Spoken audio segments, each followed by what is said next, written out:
Ever heard of a killer? I drop bombs like Hiroshima. So I said, look at LeakYou video. What the fuck is LeakYou? Is it like a site? What's LeakYou? LeakYou. Is it a YouTube channel? Oh shit. Oh, all right, bet. Here we go.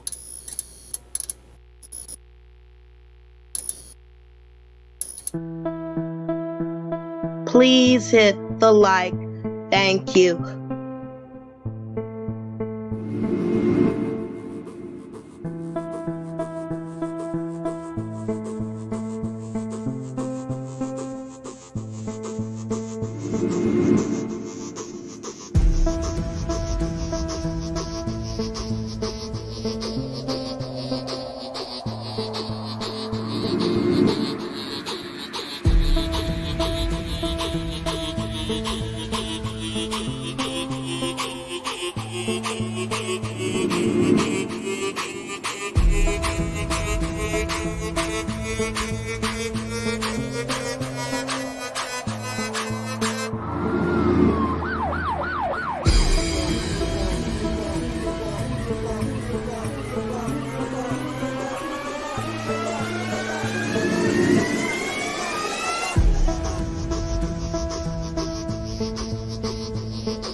One, two, three, four.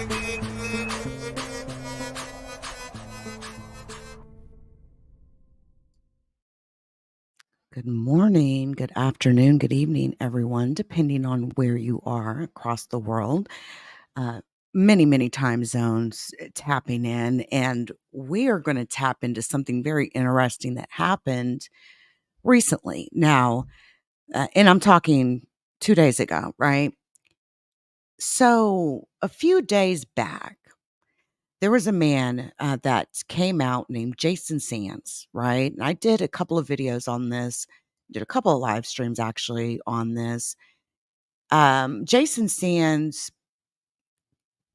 came out claiming to be a new whistleblower, right? When it comes to UFOs, UAPs, he talked about, encounters with blue beings, all sorts of lit the internet on fire, all right? A buzz. And people are still talking about Jason Sands, right? Hey, Gloria. And Jason Sands hasn't just got the attention of us regular folks out here, doing our thing on the internet. He's also got the attention of Richard Doty, who had a conversation with Jason Sands on a different X space, right? And this is at FullStackLogan, his X space. And this happened again 2 days ago, right? And things got heated, folks, between Jason and Richard. And truth be told, Richard carries a lot of weight. Richard Doty carries a lot of weight in that community. And my ears are perked, right? My ears are perked. Not only that, John Stewart, shout out to John Stewart. We had him over, we did an interview with John Stewart regarding the Hunting Victor, the whole alien interrogation video that has been floating around since the 90s, right? That appears to show a being being questioned. Some sort of an interview was taking place, right? And John even made a post, and my ears perked up. I'm paying attention, right? These men, are saying, hey, hold on a second. Wait a second. Let's take a step back here. There's no question, Emmanuel and Gloria, there's no question that in this community, in the UFO community, there's going to be clout chasers where, in all communities, right? And is Jason Sands lying? Is he credible? Jason Sand's credibility, and every time a whistleblower comes out, they are always going to be critiqued down. You know what I'm saying? Just critiqued. People are going to dig in everything, right? Your background, your claims. And there are people in that world in a position to know, right? And I don't even feel like I really have to say too much, because I do want to plug in and listen to this with you all. I have not heard the whole thing, but I say let's do it together, right? Again, this is at FullStackLogan on Twitter, okay? He had this Twitter space, and Richard Doty joins and proceeds again. It gets intense, all right? Let's plug in, folks. Let's tap in. Between one of the agents. Let's tap in. Hey, Rick, have you heard the whole space yet? No, I just jumped on. I actually just had dinner, and I logged in and saw this and thought I'd jump in. Do you have Jason on this? This He is a was here, recording. Rick. Yeah, have you seen the official statement from Jason yet, Rick? It's actually in the Jumbotron above there. Have you had a chance to peruse that, and would you mind commenting on that?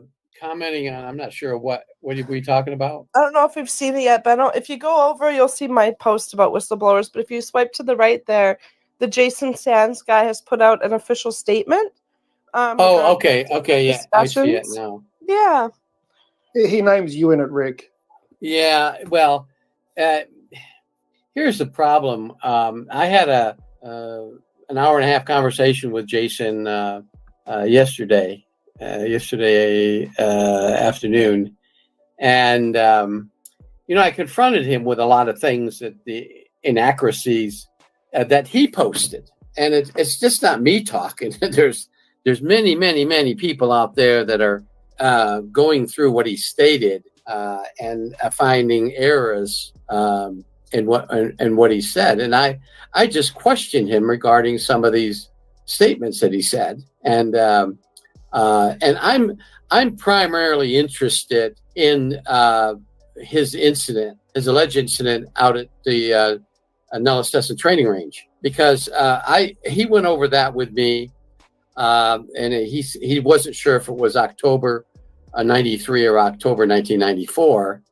but he gave me the gist of what happened, and so I immediately contacted the two OSI agents that were stationed out there back in those days and asked them if, in fact, they took a report regarding an incident like this, and they said no, absolutely not.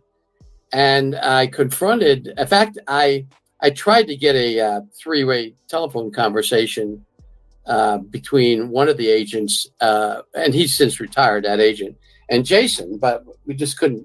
I just couldn't facilitate it on the system. And Jason told me that somebody came in and debriefed him and showed them him and the other three guys a film, a UFO film, and which is not something OSI would do. But when I confronted Jason with, okay, who from OSI debriefed you? He said, oh, OSI didn't debrief us. We never told OSI about it. I said, oh, hold on a second. Now, I just had to remove the previous X video, or on my X profile on Twitter. I had to remove it because when I initially pushed it out, it's kind of different with Twitter and StreamYard when you're doing a stream. If you don't put exactly whatever in the title when at the creation of the video, if you do any updates after that, it will not push out. So I have restarted the Twitter X video. So to those of you that get plugged in on X, you can see my previous post where I did a little commentary just prior to essentially showing this. But what we're doing is we're tapping in to FullStackLogan on X. He had an X space, and on this X space, Richard Doty and Jason Sands, the newest whistleblower, right, who came out last weekend, lit the internet abuzz, lit the internet on fire. We've been talking about him. There's been a lot of content generated. His claims of meeting with a blue bean, et cetera, right? His credibility is being called into question pretty seriously now, right? And so Richard Doty, Richard Doty, who we know in the UFO community quite well, I would say he's an OG, so to speak, of the UFO community, if that's we're ranking stuff. But when he comes in and directly challenges someone's claims, my ears most definitely perk up. All right. So let's listen in on this X space that went down again. This happened at FullStackLogan, Logan Black's X space. The Twitter handle is at FullStackLogan. Y'all, let's listen in. Let's continue to tap in here. Who showed you this film? He said, I'm not sure who they were. Well, first of all, every single special access program in the Air Force is under the counterintelligence control of the Air Force Office of Special Investigations, the Special Projects Branch, and that's where I worked. So there's nothing that could be done out there, or any kind of special access projects, without the OSI knowing it.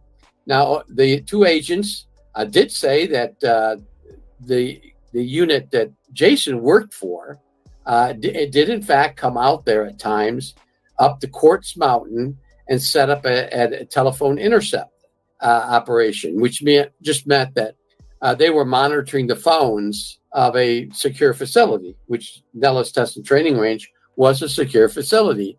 And there's a number of special projects that were going on out there throughout the year. And so these guys would go out there, and Jason was in fact one of these guys, and they would set up and listen to the phone calls and make sure nobody was discussing classified information over the phones. And that's what basically Jason did.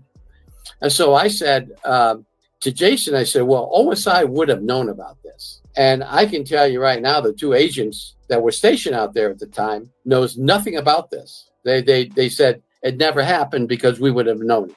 So that's what I confronted Jason with.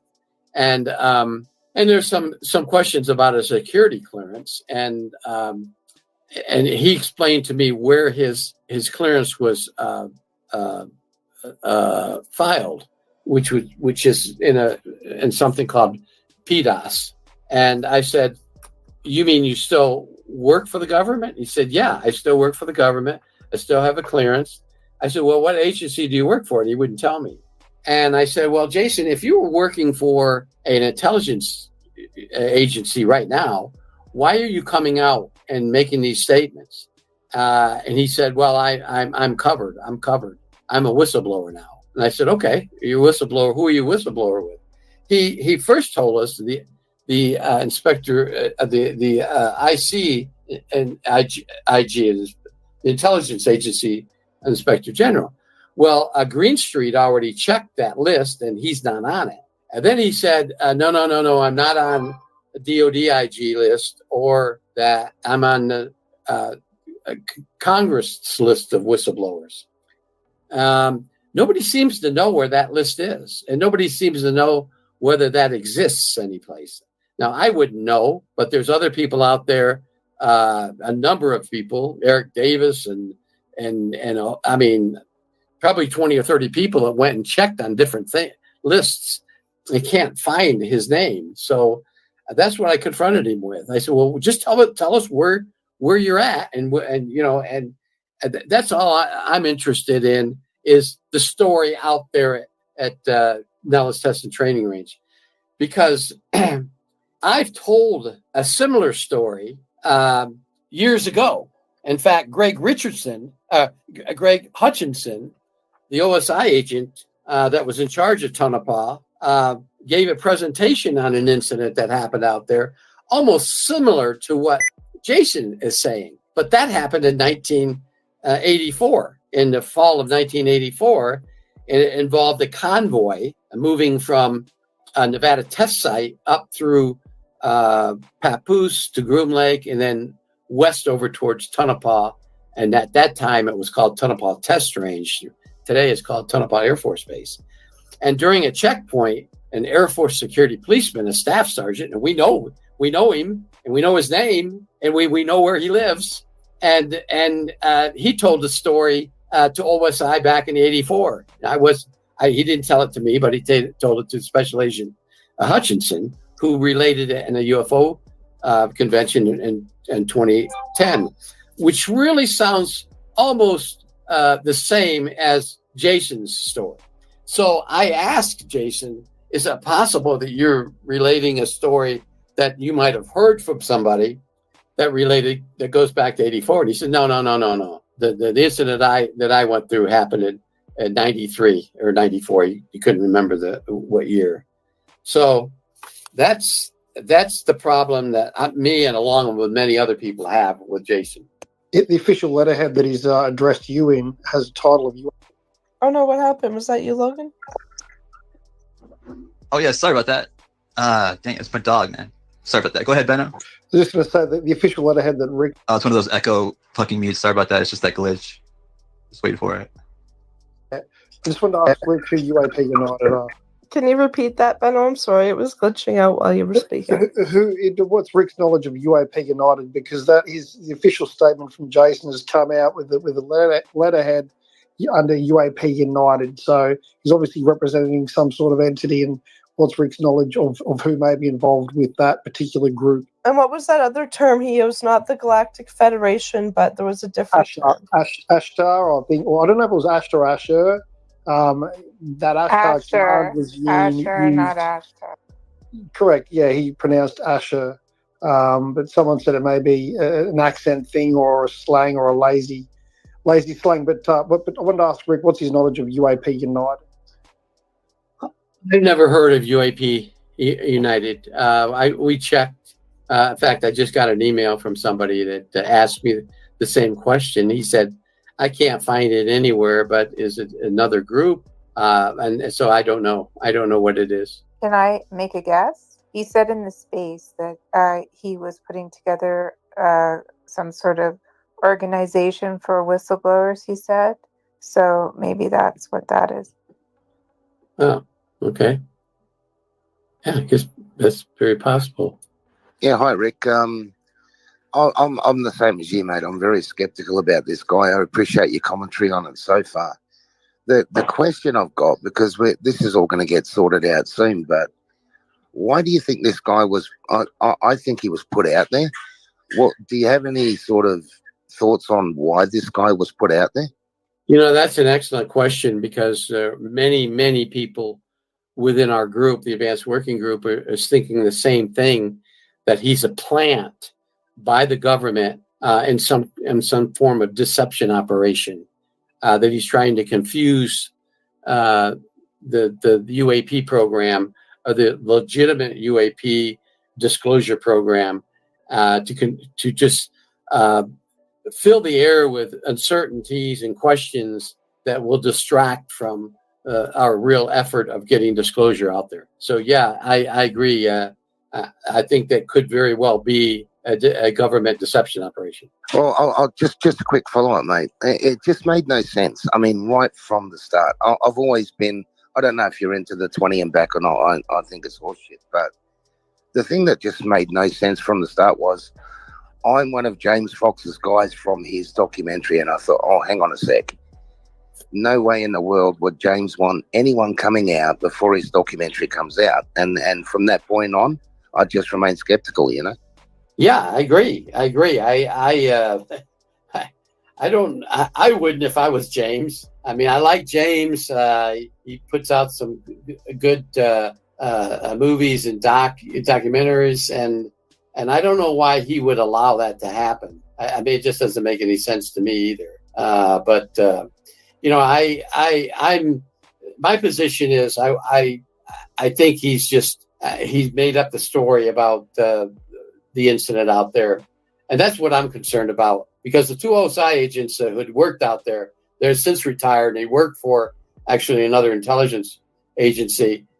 They unfortunately can't come out, but they would love to come out. So they're putting things out through other people to say that never happened. If there was an incident like that related, that Jason related, that happened out there, they would have known about it and they would have done an investigation and it would have been well documented. But they just don't think it happened, and I don't think it happened because it sounds so similar to this story that happened, or the actual incident that happened in 1984. And I got a document here that talks about that incident. And I'll read it really, really quick. It's not that long. It was a letter from one person to another. And they're talking about the incident that happened in the fall of 1984. I don't remember the exact date, but it was just before Turkey Day. So it was before Thanksgiving. There was a convoy from the test site, which was Nevada test site, which is now called the Nevada National Security Site, through Groom Lake to Tonopah. The convoy consisted of nuclear material that was going to be tested south of Tonopah. I believe it was a 12-vehicle convoy. The first and last vehicle were SPs or security police, Air Force security police, or Air Force military police, the same thing. The vehicles were spread a certain distance apart for security reasons. The last vehicle contained Staff Sergeant Hartnell, who was the assistant convoy leader. Near the Mellon checkpoint, and you can Google that on a map, you can see where Mellon checkpoint is within the test area, Sergeant Hartnell saw a person standing next to the gate. This person was in the Air Force clothing. As Staff Sergeant Hartnell's vehicle approached the man, it stopped. Sergeant Hartnell exited the vehicle. Sergeant Hartnell engaged into a conversation with the individual. At this point, Sergeant Hartnell realized the person didn't have a face. There was a bluish glow coming from where the face would be. Sergeant Hartnell then heard voices coming from his head. Sergeant Hartnell realized the person was trying to communicate with him, but not through voice. The voices that he was hearing in his head was reassuring Staff Sergeant Hartnell that he would not be harmed. When Sergeant Hartnell tried to talk on his portable radio, the radio wouldn't work. And the radio, in parentheses, was called an HT-220, which is a Motorola walkie-talkie that the military used back in those days. Sergeant Hartnell then realized he was covered in a bluish mist himself. Sergeant Hartnell never felt threatened, always felt at ease. After a few minutes, Sergeant Hartnell thought about the convoy, but realized the convoy was stopped and also covered in the bluish mist like he was. But suddenly, the bluish mist dissipated. There was much confusion on the radio, which was now working. The convoy commander, who was a lieutenant, questioned why the convoy was not moving. Sergeant Hartnell looked around and couldn't find that individual again. But the bluish mist was still in the air. The convoy continued on the Tonopah test site without any further incident. Once at the test site, Sergeant Hartnell reported the incident to his commander. The commander immediately notified AFOSI. A special agent responded and began an investigation. And then in this letter, it says Greg, who was Greg Hutchinson at the time, was an OSI agent out there. He completed a report and a thorough investigation, case category 93, which is it's a type of OSI report regarding a counterintelligence operation. And it was then classified under 05 SAP Nightmare. And that's a code name for a special project within OSI. So that's what happened in 1984. Now, if you listen to his story, you could say, "Wow, that sounds similar to what Jason is saying." So that's my concern, is that I think Jason somehow got that information, or heard me talk about it, or heard maybe the remnants of the conversation that occurred back 14 years ago at the 2010 UFO convention, or this was also talked about on the Art Bell show back in the 90s. There's a couple of people that are trying to find that archive of the. It wasn't a long episode about that, but Art Bell mentioned it in one of his shows back And we don't know exactly what year, but it was probably 97, 8, or 9 that Art talked about. So that's what I'm saying, that Jason's story is similar to this story that's been told many times over the years from the actual incident that happened in 1984. But Rick, couldn't there be more than one incident with a blue alien? Oh yeah, absolutely. Yeah, absolutely. That could very well be. And I know of some other incidents involving not necessarily the blue alien, but a bluish mist that covers some of these extraterrestrials. And people, that have contact with something like that, they would say, hey, yeah, it's a blue alien. And, I probably would say the same thing if I saw some extraterrestrial with a blue mist around him. It would be a blue. Yeah, and I've heard other stories. But the problem is, if it did happen, there would have been a report, and the 2 OSI agents that were stationed out there would have known about it. And there's no record, and these 2 agents are still alive. They work for other intelligence agencies, and they don't know anything about an incident that happened in 93 and 94. One of the agents was there from 1992 up to 1997. And the second agent got there in 93, January 93. So if it happened in the fall of 93, he would have been there too. But they're saying it didn't happen. Nothing like that ever happened. Have you checked out the other people that have been in the room lately? Like they came in 3, right? So did you ever get to talk to them and ask them their stories? Well, I have only found one other person who sent me a long email verifying Jason's story. And this guy says, although he wasn't with Jason, he was in Jason's team. And when after it happened, he didn't see it happen, but he said after it happened, Jason talked amongst the people within the 3 other people in the group. And now this guy seems to have disappeared too, because when I responded back to his email, and it was a funny email, I can't remember, it was some email that I'd ever ending something.com, and I'd have to look for it here in a minute. I'll get it. Was it a Proton? Was it a Proton account? Pardon? Rick? Yeah, exactly. Yeah, that's the one. And he doesn't respond back to me. And there's been other people trying to send him. So fine, if he was with Jason and he can verify this, but my questions back to him was, okay, was he debriefed by OSI and he's never got back to me. So but this was a gotten back to you, Rick. How long have you?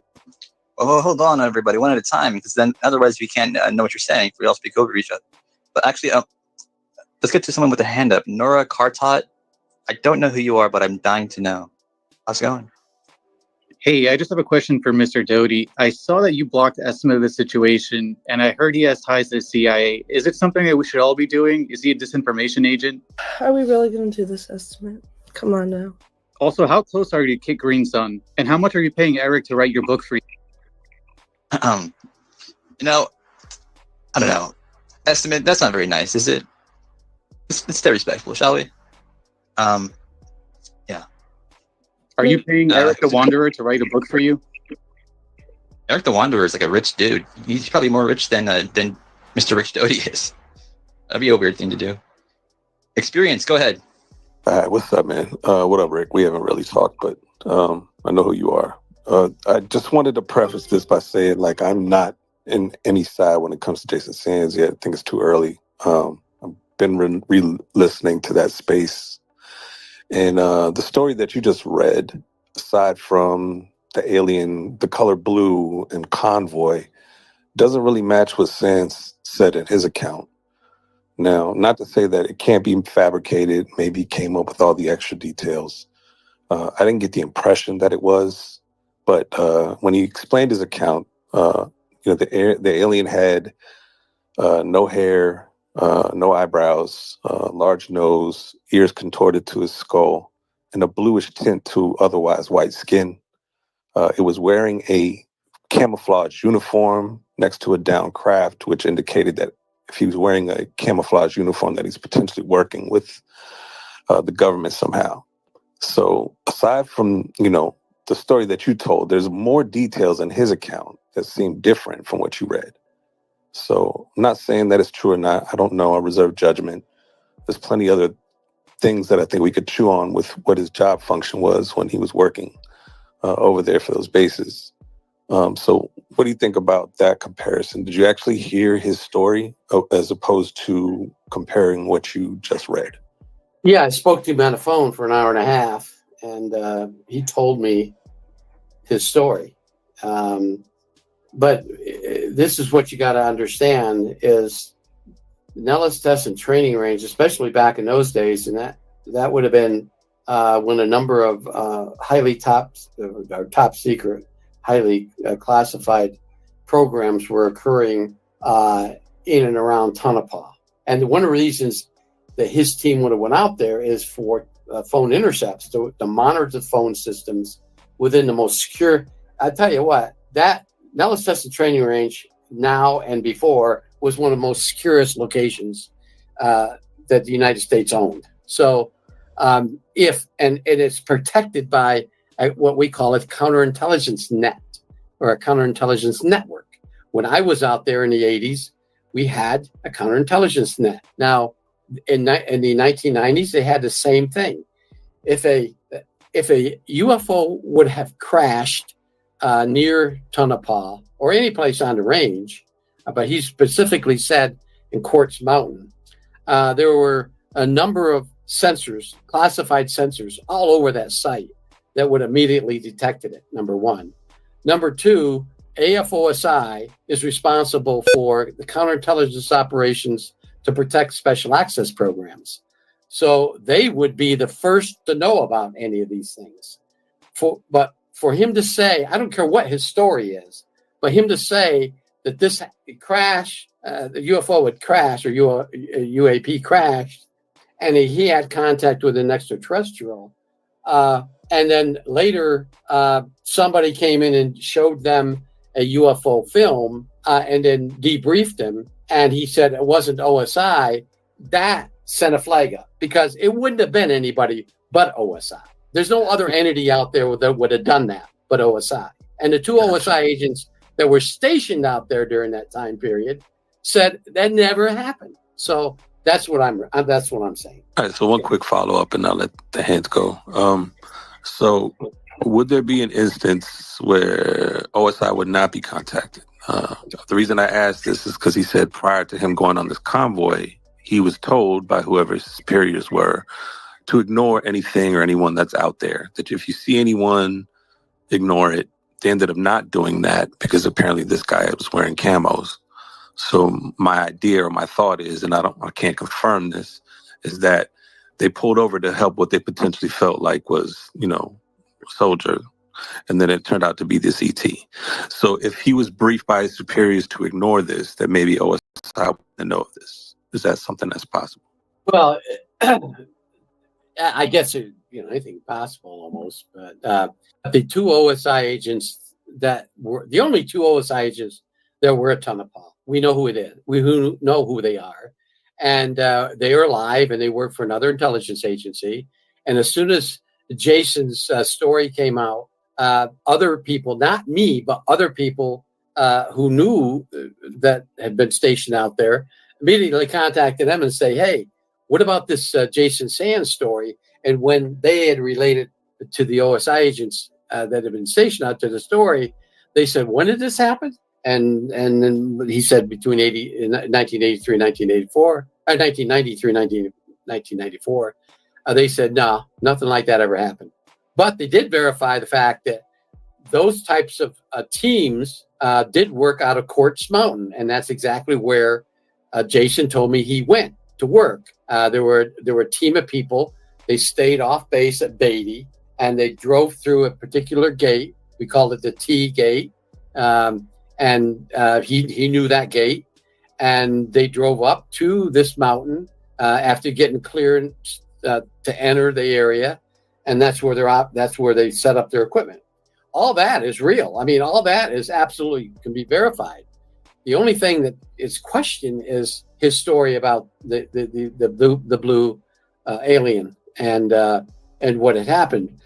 He doesn't give us. He gave me one name, and I haven't been able to locate that person, and he says he can't locate him either.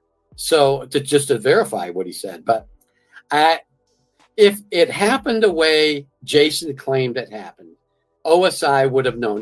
There's no other agency that operates within the Nellis Test and Training Range, which is owned by the United States Air Force. They own it. Other services work out there, but they're responsible for the internal security, and which includes the physical security and also the counterintelligence portion, which is a entity that protects special access programs. So if it did happen, OSI would have been the only agency out there that would have the jurisdiction and the authority to investigate such an incident. Gotcha. Thanks for answering. You're welcome. Yeah, I'll jump in, Rick. One of the questions I wanted to ask was, has anyone spoken to John Ramirez yet? John was a signals analyst, so he would have had a similar job to this guy.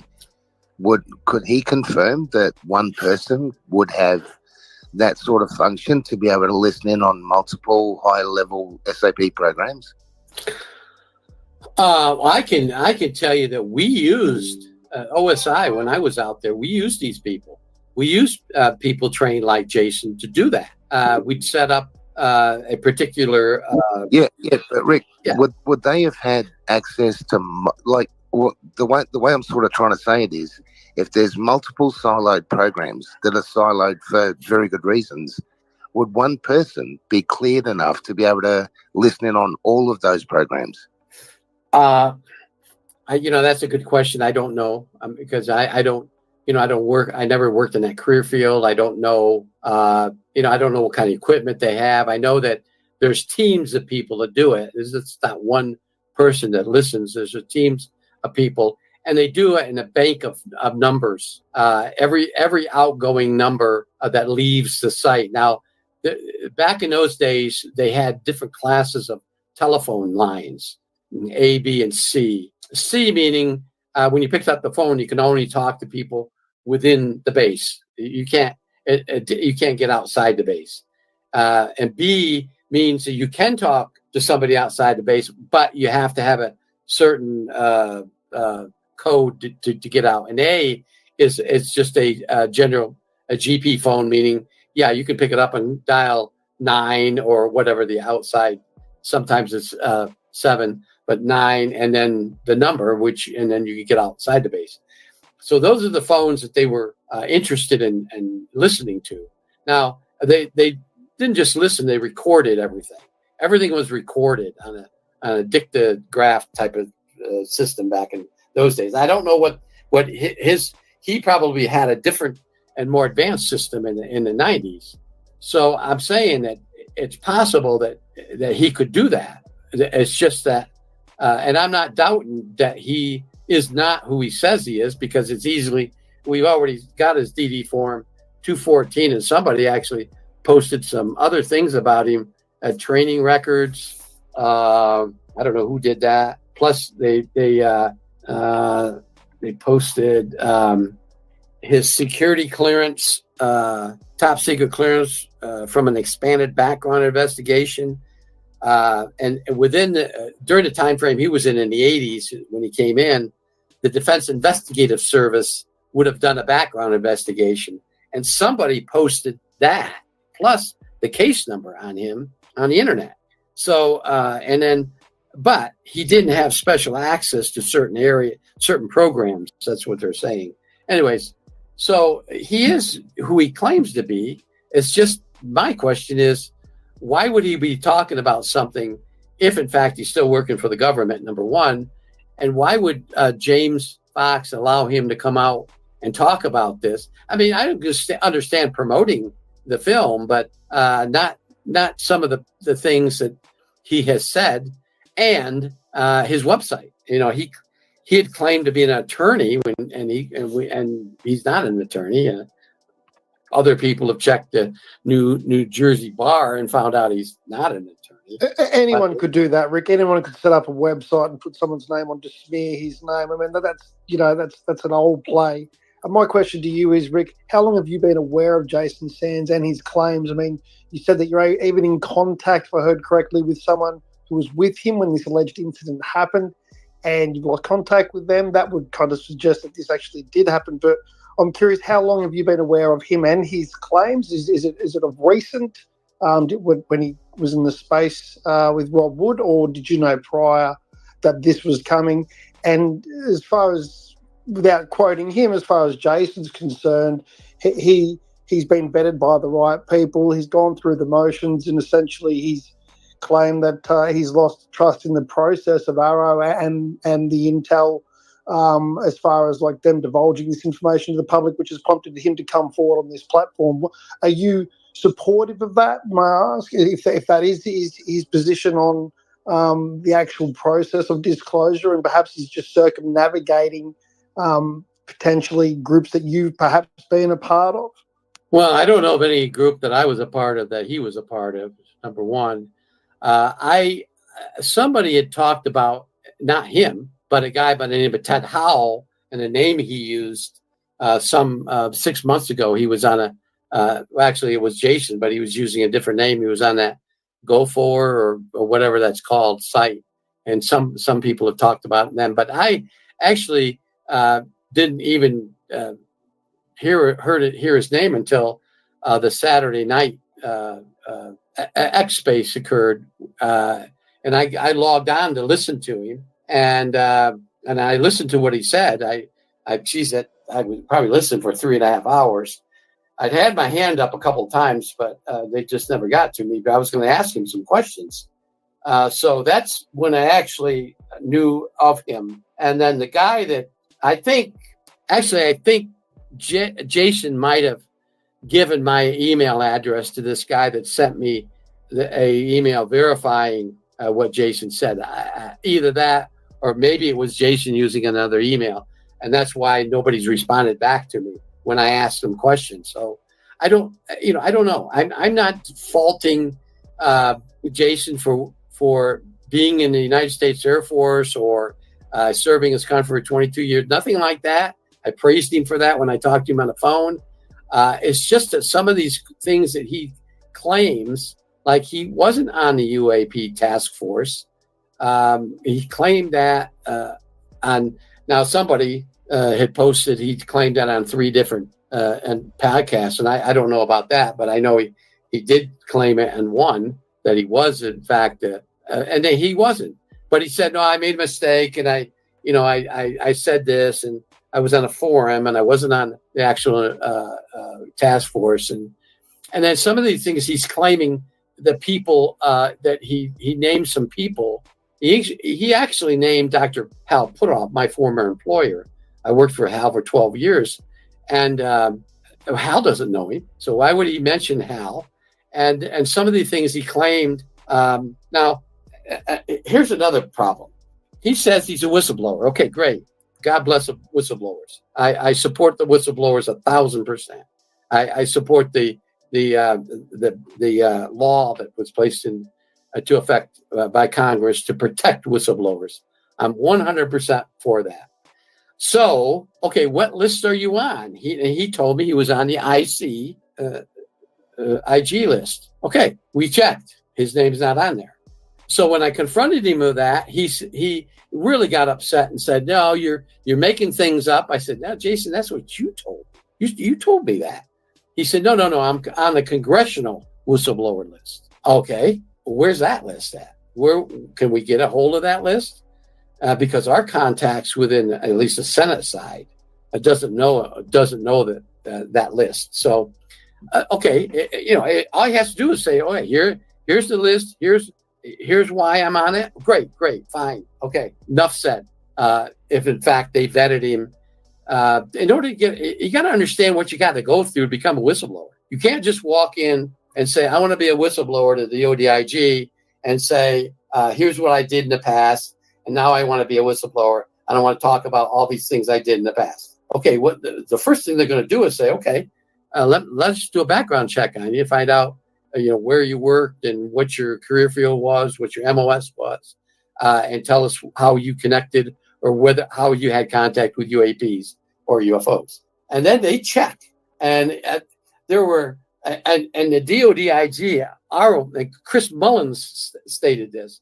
There are literally hundreds of people that were eliminated from the whistleblower list because during the vetting process, none of what they claimed could be proven.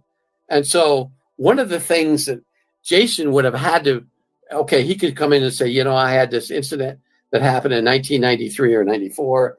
I was a member of this team. I was out at Nevada, the Nellis Test and Training Range, and I had this incident happen. I came upon an alien and a crashed UFO, and the DODIG says, great.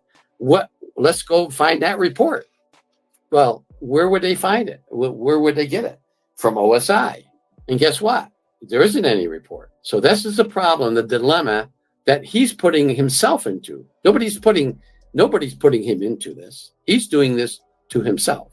Rick, can I just ask you your thoughts on it? I didn't know you were in the space. The people that set it up blocked me out to make sure I couldn't ask questions. But just a quick question.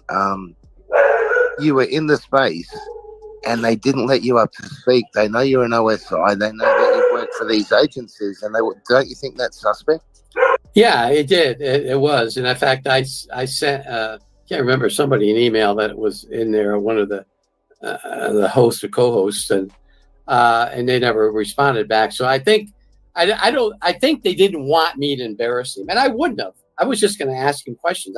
I'm not the type that like some of these people in this room that try to get ask gotcha questions or make up stories or make up a question that is totally irrelevant.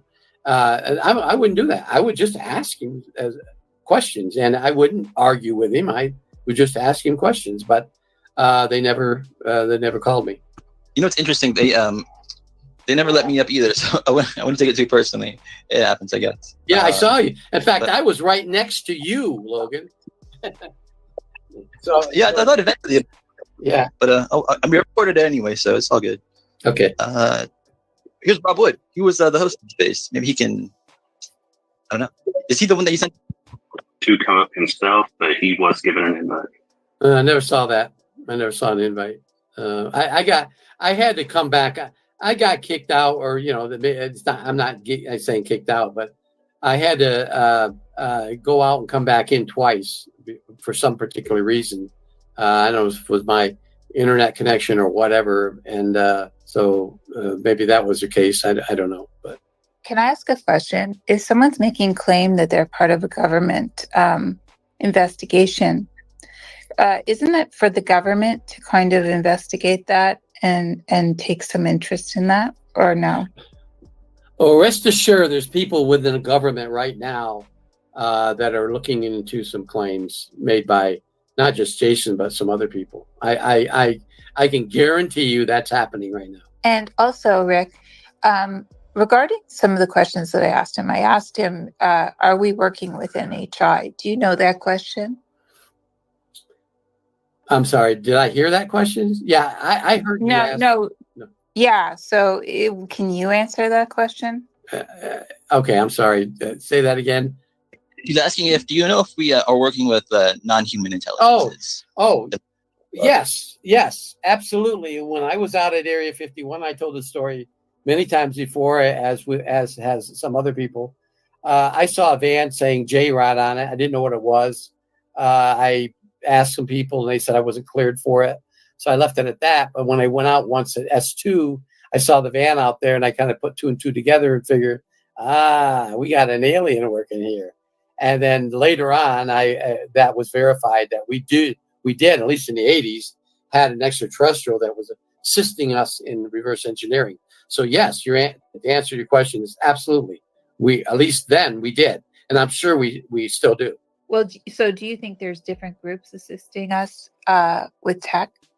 That's a good question. I would imagine, because these groups, that at least the ones that I knew, the 5, are all different, come from different star systems.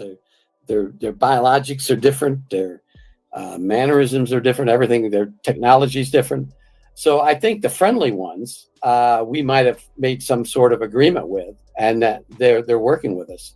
I'm not sure if it's going to be at Groom Lake or Area 51 or up at Dugway or at some other classified facilities we have overseas. But yeah, I think this is just me talking.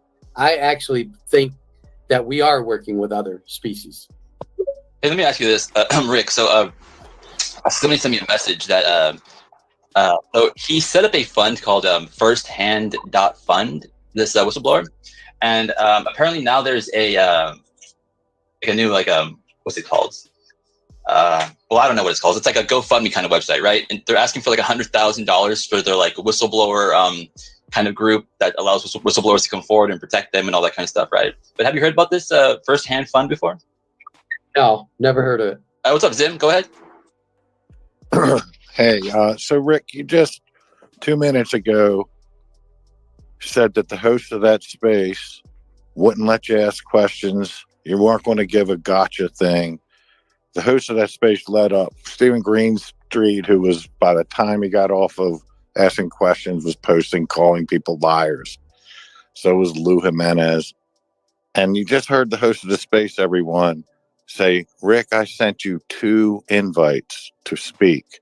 And Rick, you said, gee, you dropped offline or something. You want to rephrase that? What was that? Was that what do you call that? A mistruth or a lie that you just said about the host of the space 2 days ago? You just said it 2 minutes ago. I didn't say. You just said that, my friend. Blocked me. I said I put my hand up and never got up to speak. I never said he blocked me. I got kicked off the site. I don't know if anybody kicked me off or it's just. Fuck, I'm sorry. I did that by accident. I'm sorry. Yeah, but no, yeah, you have a good point though. I couldn't get up to speak, but I imagine it's not because they wouldn't let me up. I imagine it was just a glitch of some kind or something. It happens all the time, and it can easily be like taken for like a slight against you or something. But like it happens all the time, especially when spaces are like that. It's extra glitches. So. And not to. I just want to say one thing in Rick's defense. He is the worst with electronics. Like he doesn't. He's not very Twitter savvy or social media savvy or even like phone savvy. I can totally vouch for that. Thanks, Dave. But no, I didn't see any speaker invite, and maybe I had it, but I would log in and then it would log me out, or I would freeze up. So I'd have to get out of it. I shut my computer off and then I'd come back on. So I'm not saying the host didn't let me. I mean, maybe I don't know who the host was, and I just know I had my hand up to speak. So that's the truth. Now, you want to criticize me, go ahead, but that's what I said. And there were glitches on this. Last night I was on or night before last I was on the next, and people they couldn't even hear anybody. People were talking and other people couldn't hear him. So there's all sorts of glitches on Twitter or on X. I mean, yesterday Jason put out a tweet that he was looking to talk to Rick. So I instantly called Rick and I'm like, hey man, Jason's looking for you. He just tweeted you. It took Rick like 20 minutes to find the tweet. He doesn't know how to like navigate around this stuff. It's kind of funny actually. Yeah, I mean, I've only been on this for 6 months or so. So I've still haven't figured it all out yet. All right, let's get to some hands. So they are pressing. I think it was Doomer Daddy and then Benno. Oh wait, no, I'm sorry. It was Tia, I think. Tia, yeah, you're first, I think, right? Yes. Hey, Rick. Hi, Tia. How you doing? Good. I am one of your biggest fans. You know that. Yes, I do, and Okay. I appreciate that. So, but I have to ask you this. Okay. So, I have been in the room since he came out. I was listening first with, somebody on our podcast, and then I got on here myself and I listened to it for probably 6 hours. He got on here and answering people's questions, and he was being very considerate with his time. Was he not, Logan? Because he was. And he was not on here with a lawyer. He didn't have any friends in here. Nobody was backing him up. And he tried to answer all the questions. Now, I also think with this 20 and back, people need to go back to that and re-listen to what he said, because what Jason said was, I was in a program, I know, like 20 and back.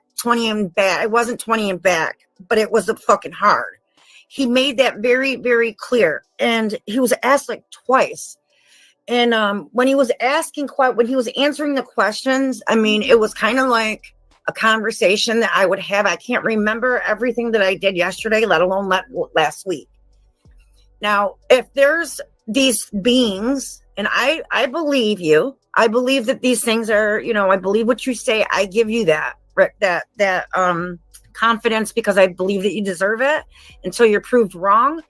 And I don't know why you're not giving Jason that courtesy. If these things are around all the time and something happened and this being just came to him, they have that ability. That they're able to manipulate time, space, and all that stuff. Why aren't and then here's my other thing too. That there's some people in the government that don't like you. They have come out openly and said that they won't deal with you, even though they're wrong for that. Maybe those are the people that are, I don't know, not coming forward and telling you things because they don't want you to necessarily learn, because you're not in the program anymore.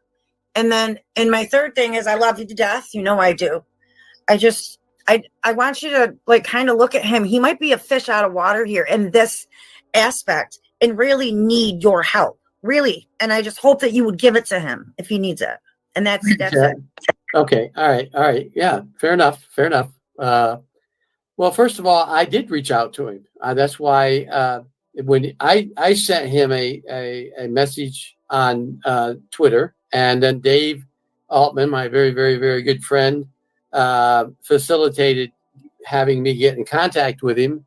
We texted each other, Jason and I, for a bit, and then I called him. He gave me his phone number, and I called him, and we talked for an hour and a half. And what I told him, the first thing I ever told him was, I thank you for your service. He spent 22 years in the Air Force. He attained the rank of Master Sergeant. That's pretty high enlisted rank. And so I said to him, he's in the room now. He's came up to speak. We also got Steve, who's come up to speak as well. Jason, thanks for joining us tonight.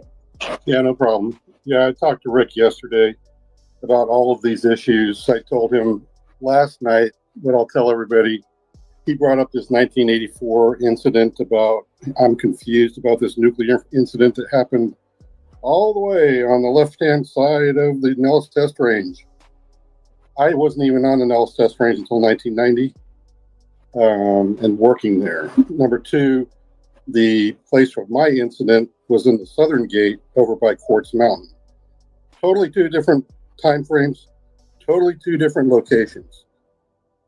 The other thing I asked him was, where did you try to look up my clearance? And he told me a name of one of the databases, which he shouldn't be speaking of, and neither should I.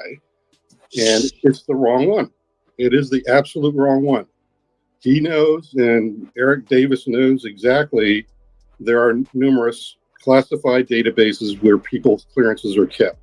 If you are not privy to anything outside your sphere of control, even as a gatekeeper, you will not see my clearance. Okay, I tried to explain this, but Rick just doesn't seem to understand those things. All right, the other thing was, what else were you complaining about, Rick? Pretty sure he said you had the face only a mother could love. Can't remember. There were like three things, but I'm pretty upset with you. You have not retracted anything.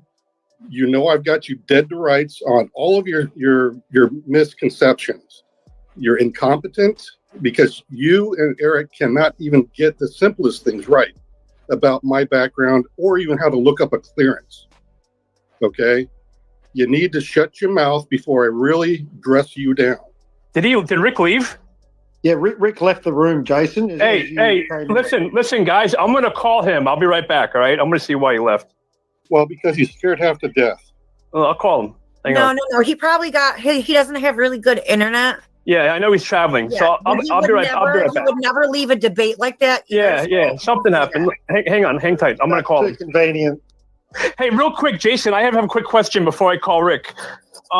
Before you talked to James Fox, did you speak to anybody else like Jeremy Corbell or George Knapp or anybody else about your story before James? Well, of course, when they wanted to get to know me, I always give every fair shake, and yeah, they've all called me. So did they didn't want to publish anything about you? No, because right now they knew that I came out.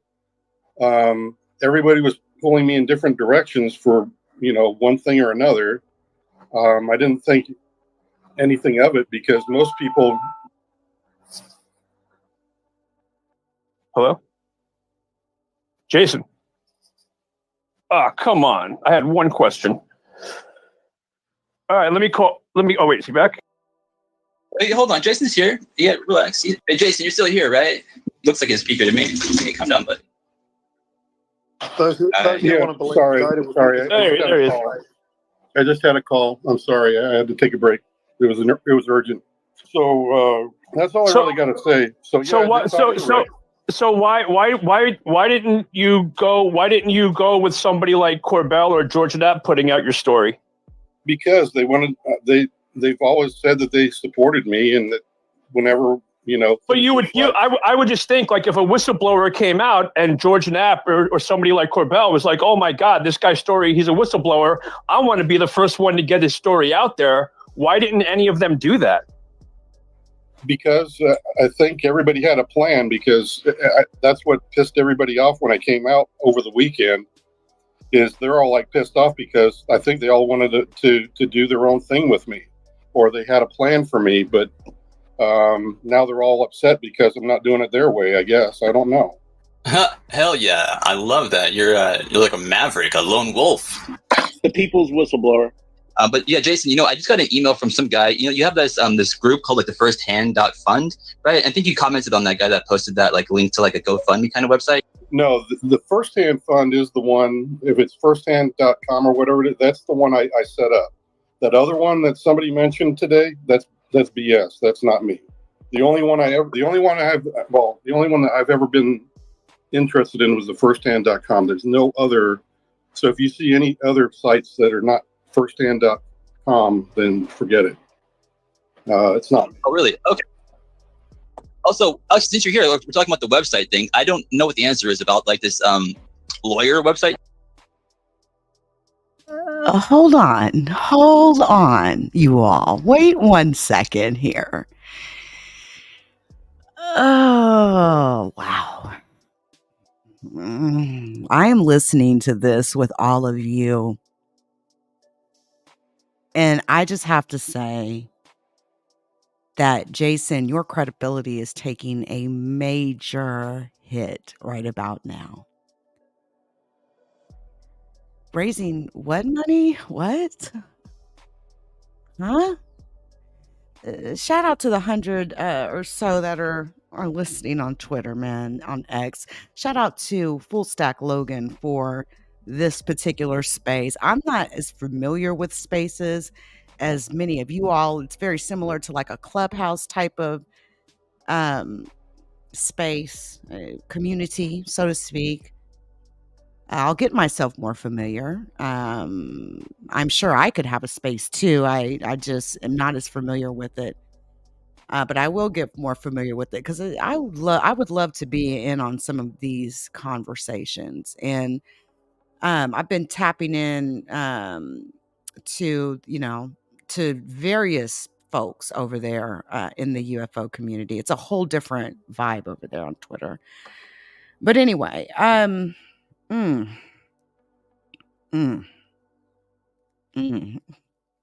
let's keep listening. I'm sorry, folks. I just had to say that. Stuff, right? What's that all about? Wow. Yeah, my wife actually caught that before anybody else did over the weekend. Wow. And I was like, oh, crap. Apparently what had happened was a WhatsApp. When I had WhatsApp, I guess over a year or so ago, I just opened it up because I think one of my family members or somebody was asking me to get on there and talk to them. I had it on for only maybe a month or two. and we exchanged some photos on there. I had a couple of photos that I took that, they were like, hey, take a picture of me, or of you so I can see what we look like and all that kind of stuff. So I did not set up any privacy on those, and I deleted the app like after a month, like I said. But I guess some wacko got a hold of my photo and made it that website, but it's a spoof. And I already told Google, take that thing down. It's not me. And hopefully they'll take it down. So, but it was just Friday, this last Friday, I told Google, hey, I'm reporting this. This isn't me. It's fake. I just got to say one thing about that. It's so obvious to see that it was a spoof. It really had no purpose. This lawyer thing, this representation thing, to see that and to have someone come in here claiming that they're this career investigator. Rick's coming back. And he says, gee, sorry, Dave, but he says, gee, he has this website claiming he's a law firm now. Yeah. Someone to do that and play that dumb. You got to be kidding me to believe that. You got to be kidding me to present that you believe that. It's something else. And then and I see this happening, and I see a lot of smart people just holding their tongue. Well, that's the one thing I kind of was expecting, because, a lot of people that I know that have already gone public have just warned me that, it changes your life, because there's a lot of really dumb things that happen because people say the darndest things, and people, some people are just ugly, in other cases. Now, I was kind of prepared for that, but, having Rick around and stuff, I gave him a shake last night. I was trying to be professional, but man, the more I talked to him, the more I realized this guy just is a bad actor. So there's just people like him around. No. See that we're not going to do that. No. No, we're not going to do that, Jason. One thing in the UFO community I'm going to tell you is credibility means everything. It means everything. And Richard Doty has absolutely solidified himself. This is someone speaking that doesn't know Richard Doty personally like that. Okay. I'm speaking the things I've seen. He has credibility. He brings an aura of credibility into the space. So, no, I'm telling you now, Jason, that's not going to work. All right. You just take it away from them. All they keep doing is trying to ruin your reputation or come up with some kind of thing or twist words. Welcome to the UFO community. I guess I being honest and trying to come forward, I guess happens to everyone. These sorts of people come out of the woodwork and start trying to work you over just for their own enjoyment, I guess. Yeah, they do that. And also, I've been playing back your space today from the original space. I guess you were in there for like 6 hours and 10 minutes, which is a long time to be like in the space, just answering any question anyone feels like asking, and I respect that, it shows you got like nothing to hide, so I feel like a lot of people. Well, not necessarily, right? Not necessarily. I've seen people try to attain attention, you all claiming they're murderers, all right? I can't tell you how many times I've seen that online. People that will chase like the death of a rapper, and the first thing that comes to my mind is XXX Tentacion, right? I remember a couple of guys that will remain unnamed that took the mystery of being a potential murderer because they wanted to get attention and get their whatever out there, right?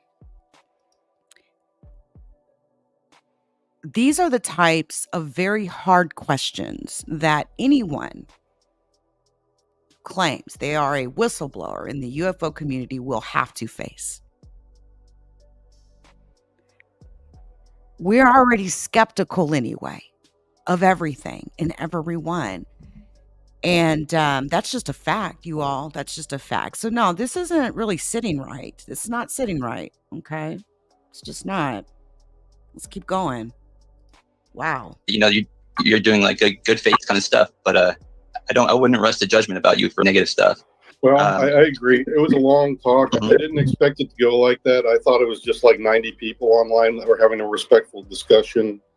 And I thought, well, you guys, deserve it. I've been waiting for an opportunity also to try to just kind of address some of the inaccuracies, because ever since like New Year's, it's been tough on me. People trying to out me before I'm ready, before my DOP server's done. Last month, I could not go public or anything. So yeah, it's been difficult for me to try to keep a lid on it until I was ready. And now that I'm ready, I've got it. I'd have to say, 99.9% of everybody is very supportive. Yeah, I agree that some of them are on the fence. I mean, they weren't there with me that day. So yeah, it's hard for people that haven't had an experience to believe that kind of a thing happens. So yeah, I'm just trying to be an honest broker. I'm doing the best I can, but yeah, there's just some classified stuff that I just can't give details on. I never will unless I'm taken back into a skiff. That's fair. Let me ask you this real quick. So, the story that Doty tells about like how he told this story like in '95, and he's been telling it in conventions and all this with Wendell Stevens, yada yada, right?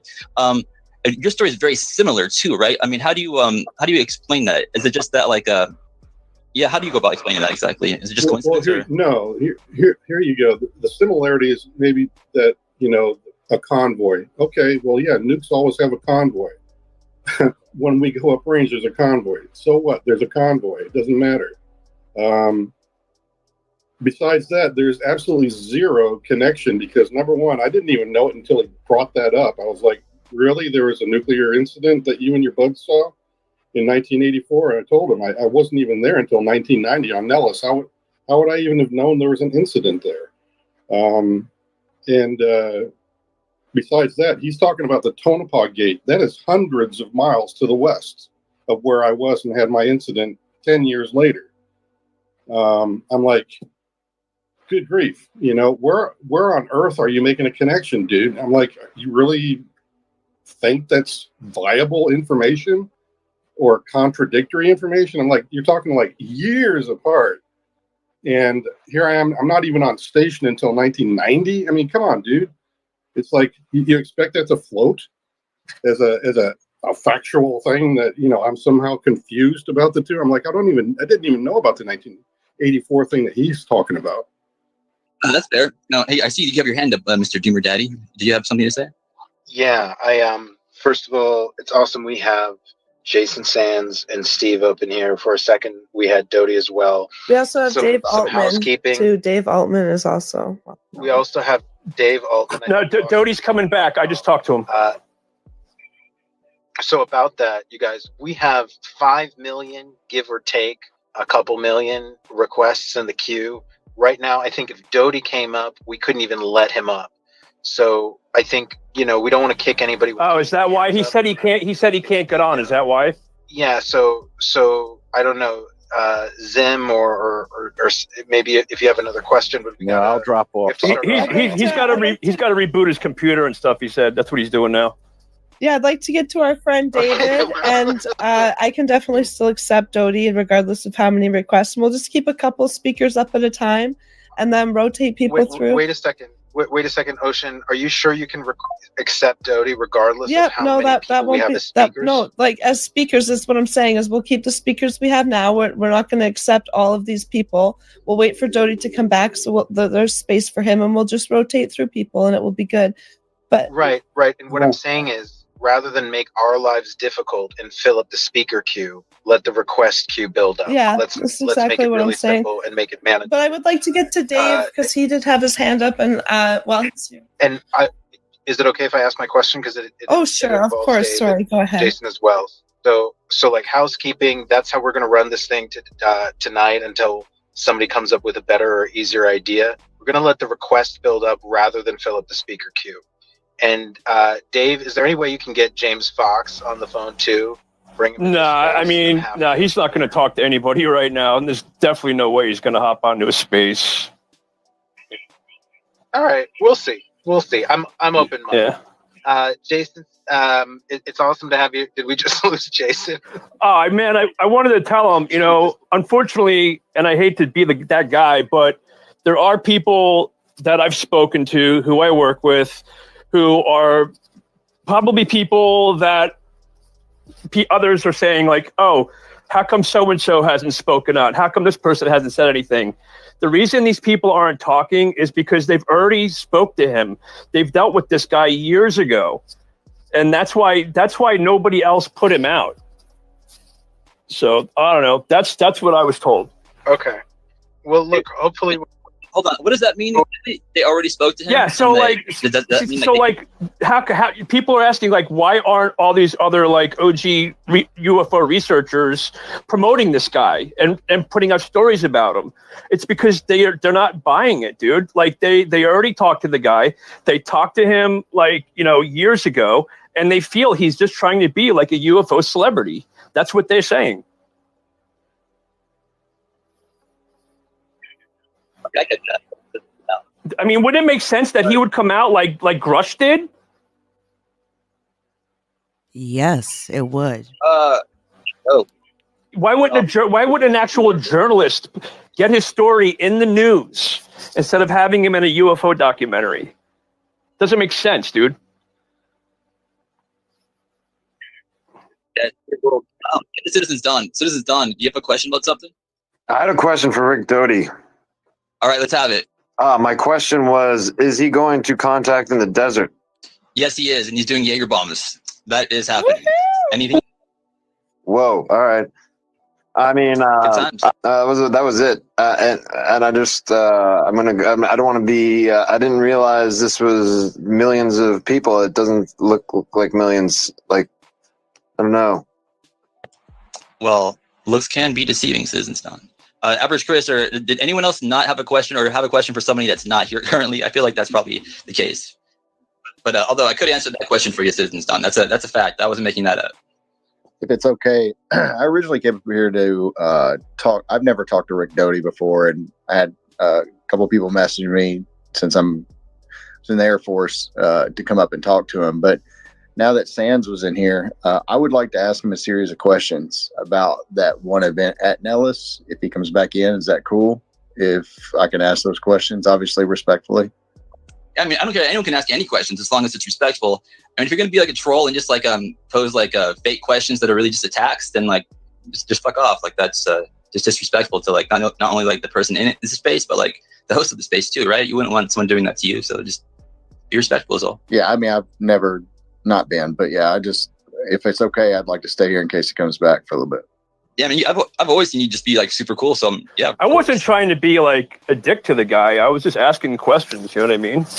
The questions that I haven't heard anybody really ask him. I don't think you were a dick. I think the night is still young. He said that Rick was going to come back. Hopefully both of them come back in the next little while. They're probably on the phone is what I would assume. Thank you. I appreciate that.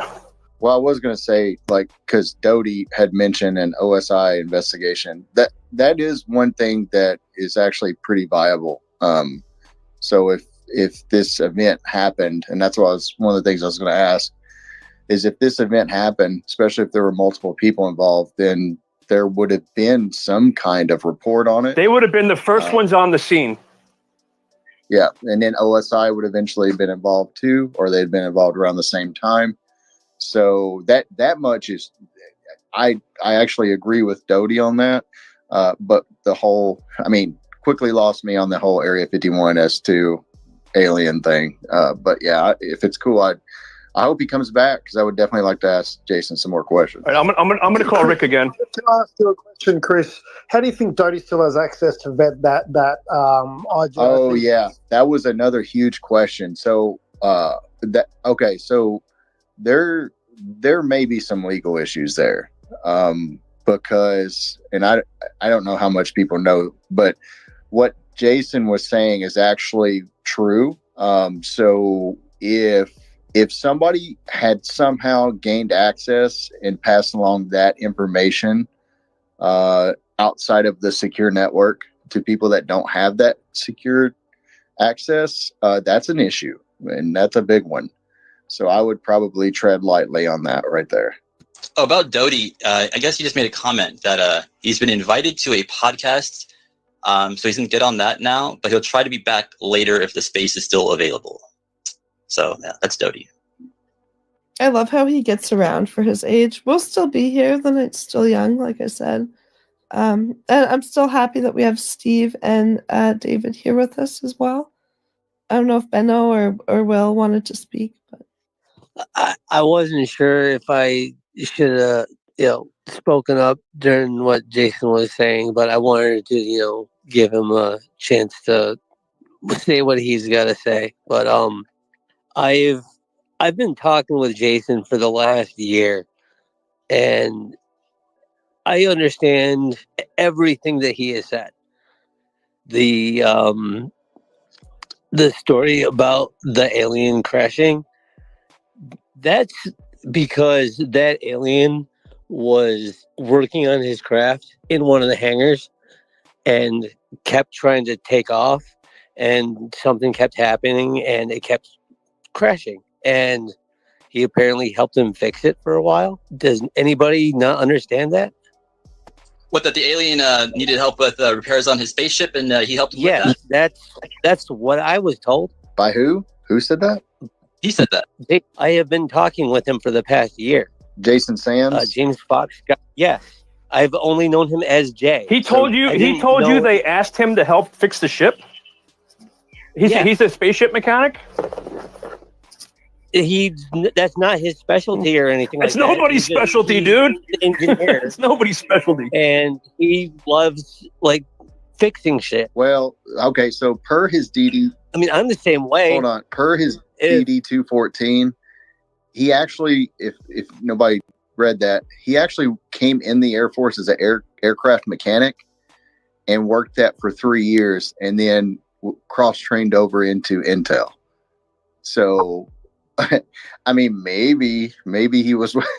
It's kind of, I can't believe I'm saying this. Maybe you did work on some aliens UFO to help try to fix it out. I don't know. Okay. He had the experience to be around that individual, then they were okay with it, because he may not have actually been officially working with him in any capacity, but in his spare time, he was trying to help him because he was in a position to help him. And from what I understand, the contractors that were in that hangar with him, they weren't actually helping him work on the thing, but they were casually being assholes to him. Apparently, they were around him enough to where they were like, they just weren't fazed by him at all, but were kind of creeped out by him. Where was this at again? Somewhere in the Area 51 compound. So that so Jason was working at Area 51. Is that what I'm understanding? Somewhere around Groom Lake. He had been there. Yes. Rick's still trying to get back on. He said he can't. It's not letting him in. We're being given mixed signals from Rick. Wouldn't it be fair to agree that his connection dropped out, then he's coming back, then he's on a podcast, and now he's coming back? It doesn't matter. We have Fred Rogers here. We do. We have Fred Rogers requesting. Maybe Logan, you can send him a DM of yeah, everybody's dad's here now. I just want to ask Steve one question. Can you tell us about UAP United and what you know about that, Steve? Who is that for?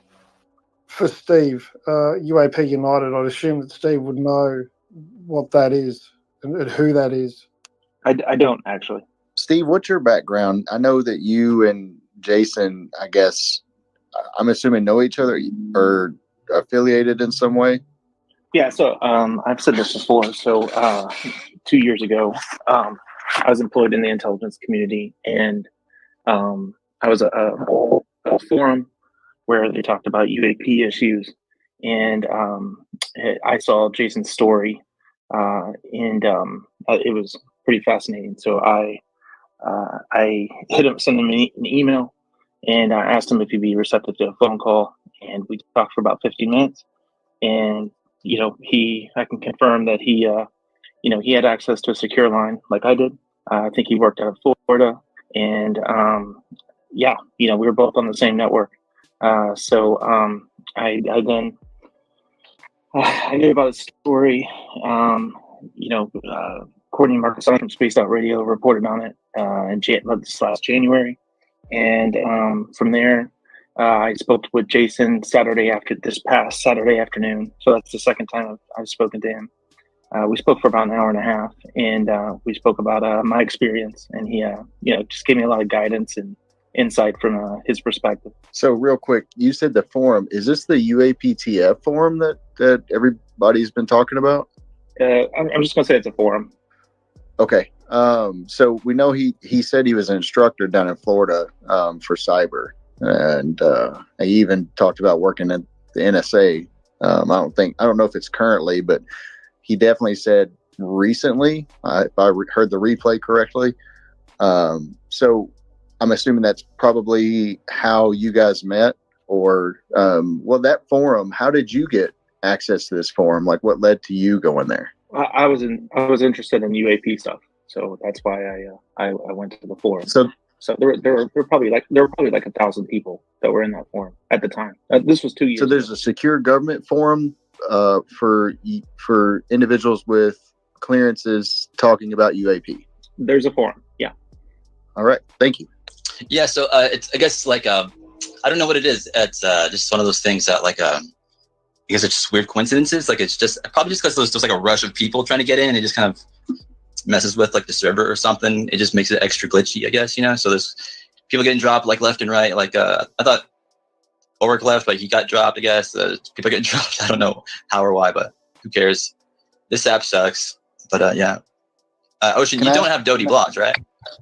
Can I ask him one more question? Go ahead. Is that fine? Steve, did he leave? Looks like he left. Way to go, Chris. Happy birthday, Rin. Happy birthday, Rin.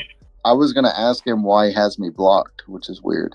Why do you have me blocked, Chris, by the way?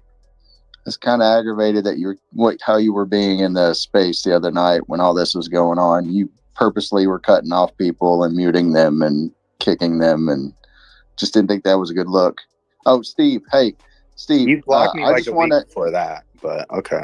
I just want to ask, Steve, you have me blocked. I was just trying to figure out, is there a reason? Steve, I think you've taken enough questions from average Chris. I don't even see Steve in the space. Logan, I think you should. Yeah, he's gone. Reset. You should do a hard reset and just reset the space. That way we can get Doty back in here before he has to go on his podcast. And also then it won't be glitching so much. What do you mean a hard reset? What do you mean by create a new space? Cut it off, man. Cut it off. We got Steve back in the mix. See, I'm not able to accept anyone, so you're the man. Hey, I got a question for you, Logan. That guy Jason's not in the space anymore, and I've been a little busy over the last couple of days, but I'm also someone who's experienced what I call a 31 and back, which is something I experienced in 2005. So whenever I hear one of these other people pop up in spaces, I'm very curious to see more information about their story. I've been involved in ufology since 2015, upstarting one of the world's first political parties actually oriented toward disclosure. And having one of those experiences myself, there were other people in my experience that experienced something similar. So I'm looking for those people. And if this person has some information, is there a way that you could share in the nest his most recent or most up-to-date information about his story so I could look over the entirety of it? Because like I said, I've been kind of not present for the last 2 days on X, but I've seen that people have been talking about this, and now I'm trying to catch back on to see what's going on so I can compare notes. Logan has that. Logan, tell him where it is. You want the breakdown of his claims that he's made? Please. Okay, yeah, I made a post about that yesterday or the day before. I'll send it to you. If anyone's interested, I'll throw my comment up in the nest, and you guys can read about my experience that I had in 2005. I experienced a dream that I basically experienced from 2005 to 2036. And at the end of that dream, I was using a device that was sending information using biophotons back through time and space into my brain. And then I woke up and observed this through a dream. So essentially it was like time travel through biophoton information. And through scientific research, we have looked at the possibility of photons being able to travel through time. And over time, information has come to me that has aligned with this understanding. Things that I have seen have aligned with this understanding. There has also been changes from that timeline I experienced in 2005 to the reality we are in now. And some of those actions, I believe, have been based on some of the actions I have taken politically. And in doing so, we may have shifted from one timeline to another potential in whatever that purpose of that dream was, to lead us away from a catastrophic future towards one that has more potential of success. And in a lot of the spaces that other people have talked about, and the time travel concept is going back to change something is not necessarily going to work unless it's an exponential growth of possibilities. And that's kind of what I experienced, is that reality did not unfold that way. And due to that, we have a better future ahead of us. We have a better potential here. And in that sense, you know, like I said, whenever I hear about someone that's had these experiences, I'm skeptical as well, because I understand that, you know, there may or may not be people that are trying to talk about their experiences to profit off of it. I put my experiences as very low cost books that I made just to continue my research, to fuel my research, because I do this a lot, right? So, you know, as a means of, as a game designer, trying to find a method to continue to fuel my research, I have put out books, but my books are, some of them are research, and my Space Guns books are about my experience I experienced last year. But my original experience in 2005 as a game designer, I wanted to make as a game, because at that point in time, trying to say, well, I experienced this time travel dream, you know, in a pre-disclosure world, wouldn't maybe have come across the same way as it would in today's day and age, me just openly sharing this experience in comparison. And so I tried to create a game that would put you in the seat to understand this worldview that I experienced. And our team that I had put together for it, some of the guys were pulled to Ubisoft, and Ubisoft actually, ironically, in one of their games, Assassin's Creed, uses a very similar technology to the one that I experienced the use of in my dream, but in reverse. So it's like that Animus type technology, but from the future sending back to the past, was kind of the experience of that. And there's some scientific basis for some of the things that I've experienced, and it's led me down a roadmap that, you know, I'm now building things that are for the space industry, and one of the AIs that I've built has been endorsed by the Pentagon and Space Command. So I'm very involved actively in this frontier in space in a certain sense, and my experience is what drove me to that. If I didn't have those experiences, would I be doing the same thing? I don't know. If I didn't have those experiences, would I have pursued running for office for the Freedom Party of Ontario in 2014, and then after that deciding I'm going to try to push for disclosure as the Cosmic Pirate Party? Doty's and then back. 3 years later, the Space Force is created to allegedly create space pirates or fight space pirates. I found that kind of interesting and very timely. One of the other things, Star Captain. I don't want to cut you off, but I do want to just say hi, Rick, and thank you for coming back. And we didn't kick Welcome back. Welcome not back. sure what happened there. But yeah, happy to have you back. I don't know what happened. I was talking, and then I realized that I wasn't on the space anymore. So I normally get on to my computer, but that I just can't get on. But I'm on I connected to my cell phone, so I'm should be back now. Perfect. Yeah, Jason was up here. I think he might have felt a little I don't know, some kind of way, but he did say that his blue being story is separate from the other stories. So that's interesting that there's these stories floating around of blue beings, and more than one person has like experienced or came across this, right? So interesting stuff for sure. Rick, isn't that also similar of Mario Wood's story?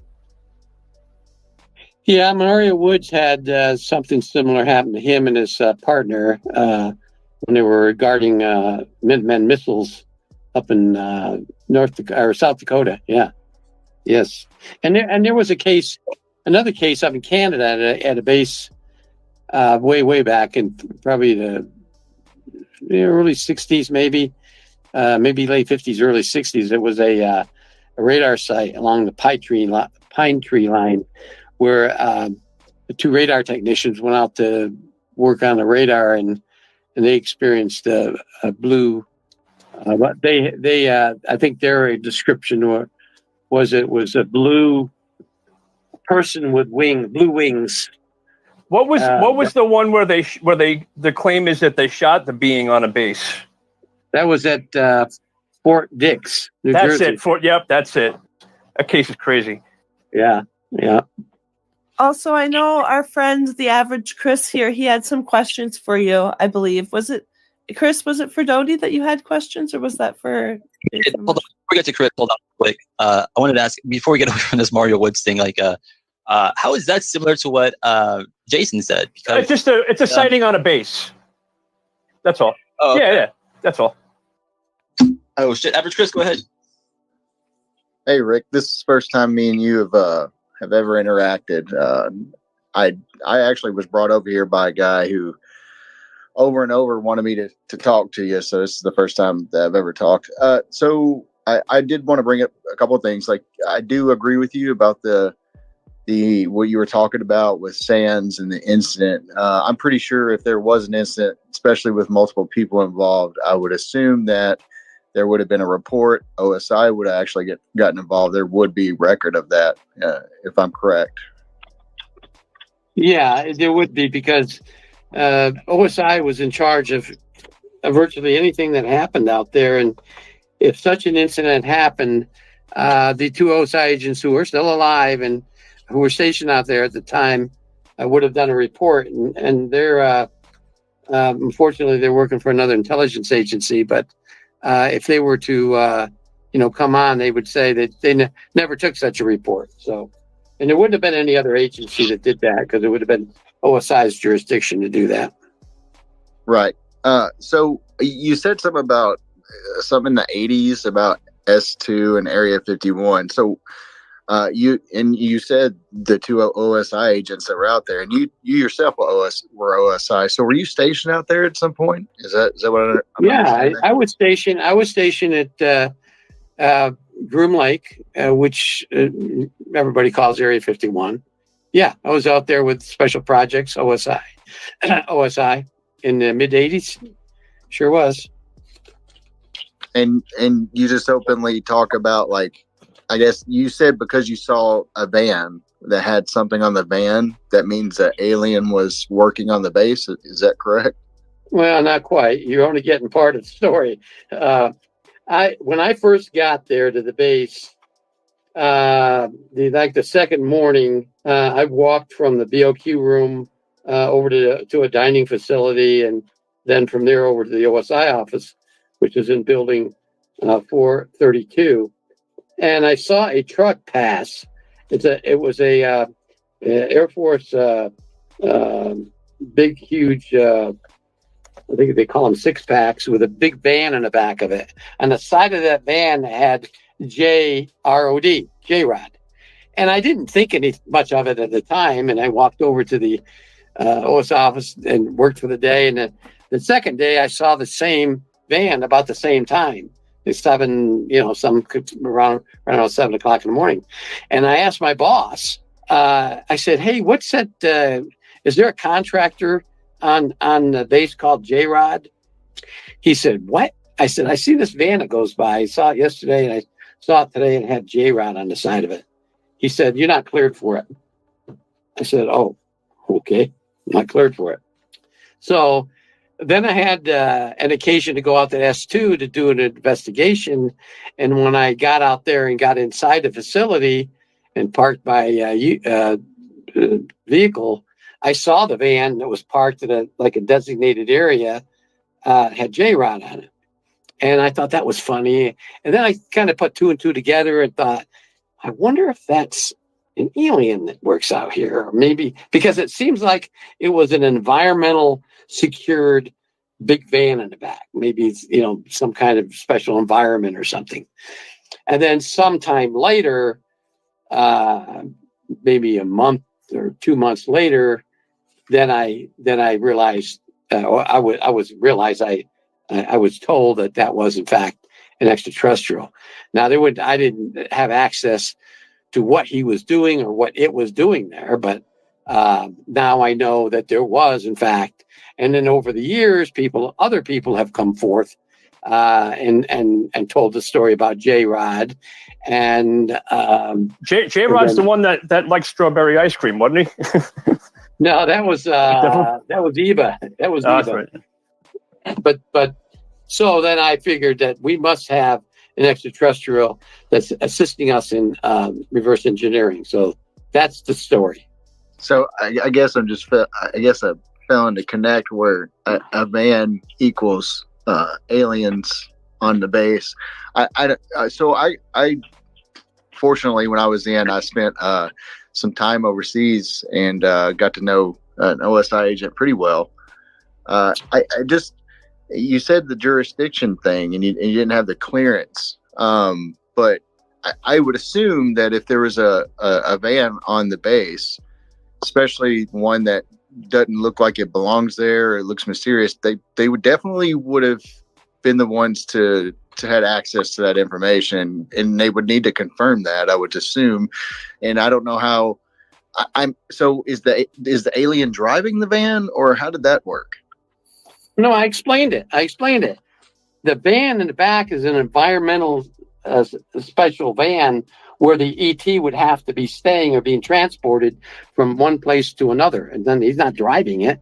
The van, the box trailer or whatever you want to call it, that's in the back of this truck is where this J-Rod is being transported from one point to another point. And so that's the scoop. So okay. I think I might know. Last one. So with Jason Sands, you guys had kind of I don't know if it was a heated exchange, but it was getting a little, Jason came on here and he was a little, you could tell he was probably upset.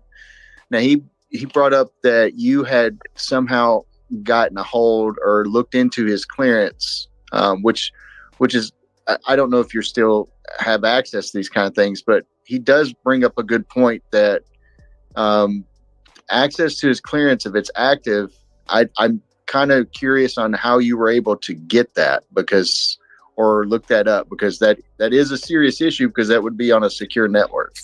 No, it isn't. You're absolutely 100% wrong. And anyway, it was on the internet. I got it off the internet. You can go and get it on the internet. Somebody listed it on the internet. Can you post it on the Nest then, I guess? If it's on I'm pretty sure people's security. He'll never figure out how to do that, man. No, and that's not classified. The security clearances isn't classified. The access to the information is classified, but you can go on and look. I mean, if you look under certain people that work within the intelligence community and look at their site or even go on the Defense Intelligence Agency site, you can see people on there with top secret access to special access programs or BK, GR, and all the different codes. That's not classified.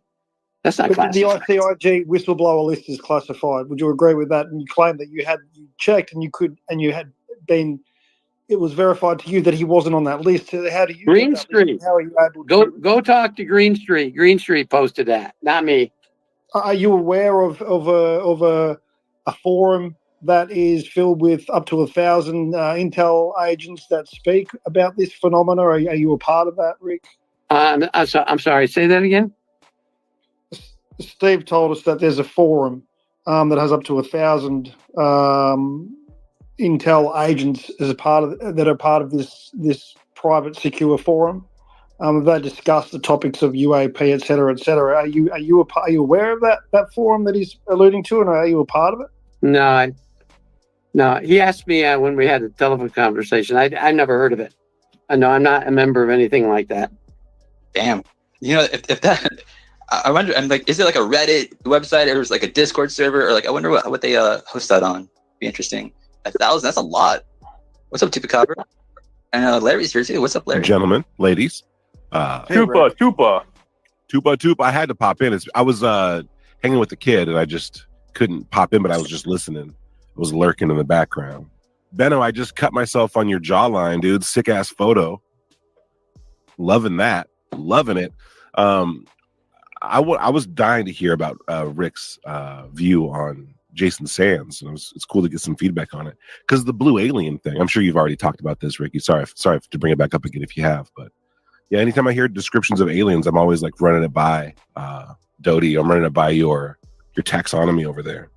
Yeah, I've heard this. I've heard many cases or many people reporting either a blue mist, or blue glow, or blue skin, blue capes. Like I was talking earlier about an incident that it was reported, documented.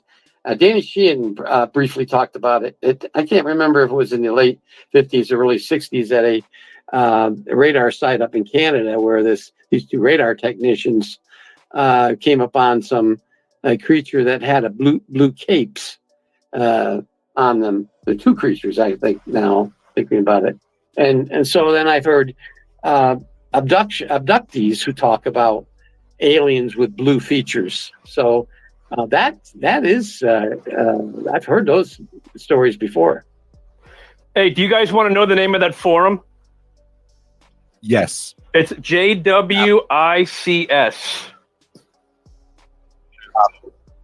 Real. That's it. Also, hey, Rick, I have issues here, right? So I've been recording this space. Twitter records this space on its own there with the record signal up there, or whatever. But I've been recording it personally, just with like on two separate recorders, and on both of them they've both glitched out. Like which never, I have a backup for a reason, right? So it's really highly unusual for that to happen. Anyways, on top of that, I have this issue where like devices that I use to host spaces on, or just even listen to spaces on, will just like spontaneously catch on fire, and it's just starting to get like real fucking annoying with like all like the glitches and like devices I burn through and shit. Do you know anything about like the government and like somehow like fucking with people like in some kind of way that like make that happen? Oh, absolutely. I recognized that night that Jason was on. I recognized three people in the audience that were intelligence officers, and that's not uncommon. I mean, they come on and listen. I mean, I've when I'm on, I see some of them, and they're just there listening and trying to maybe just are interested in the subject.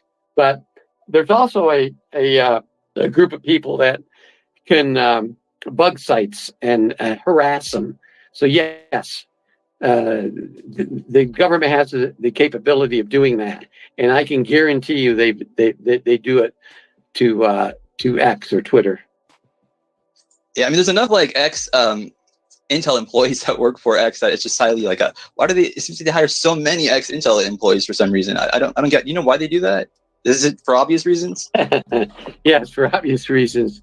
They employ a lot of Microsoft engineers and Microsoft programmers. In fact, in our group, the Advanced Working Group, we have two guys that, and these are some of the very, very few that were not in intelligence, but we allowed them in because they were good with computers. They wrote encrypted programming for us, secure systems for us. So yeah, it happens all the time because they're very well trained, and they're already trained, and they already know what we call the codes and keys to the system, to the internet and to the computer system. Yeah, I need to like set up like some kind of like a robust like firewall or like a surge protector combo or something. Anyway, Average Chris, what's up?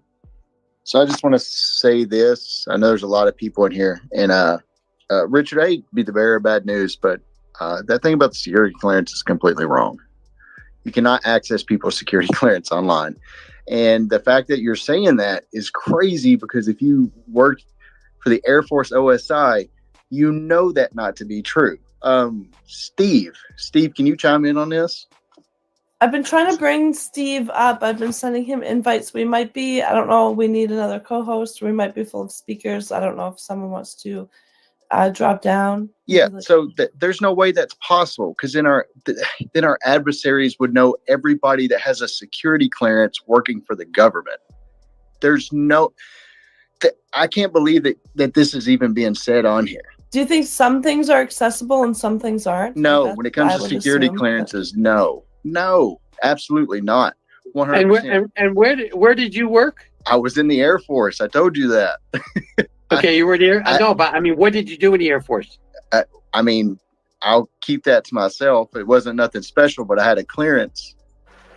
Rick, are you talking about a website with a login? Do you know the difference between a written security clearance and a secure clearance? Do you know the difference? So we're talking about the security clearance that people in the intel community have. That's what we're referring to, and that's not online, because that makes no sense. If people have security clearances that are just out in the open, what's the point of a security clearance? Well, you can go to the DIA website and look it up. Okay, that you can't access it from the DIA's website. The DIA. No, all I'm saying. Listen to me. All I'm saying is, General Haynes, Assistant Commander of Operations for the Defense Intelligence Agency, has a top secret security clearance. That's not classified. That's common sense. What do you mean? You can't be in that position if you don't have access to that. What do you? I can't believe. Well, now you're saying you just said that you can't have that. You just told us that can't be posted online. Would have that. Anybody that's in that kind of position is going to have a clearance of that level.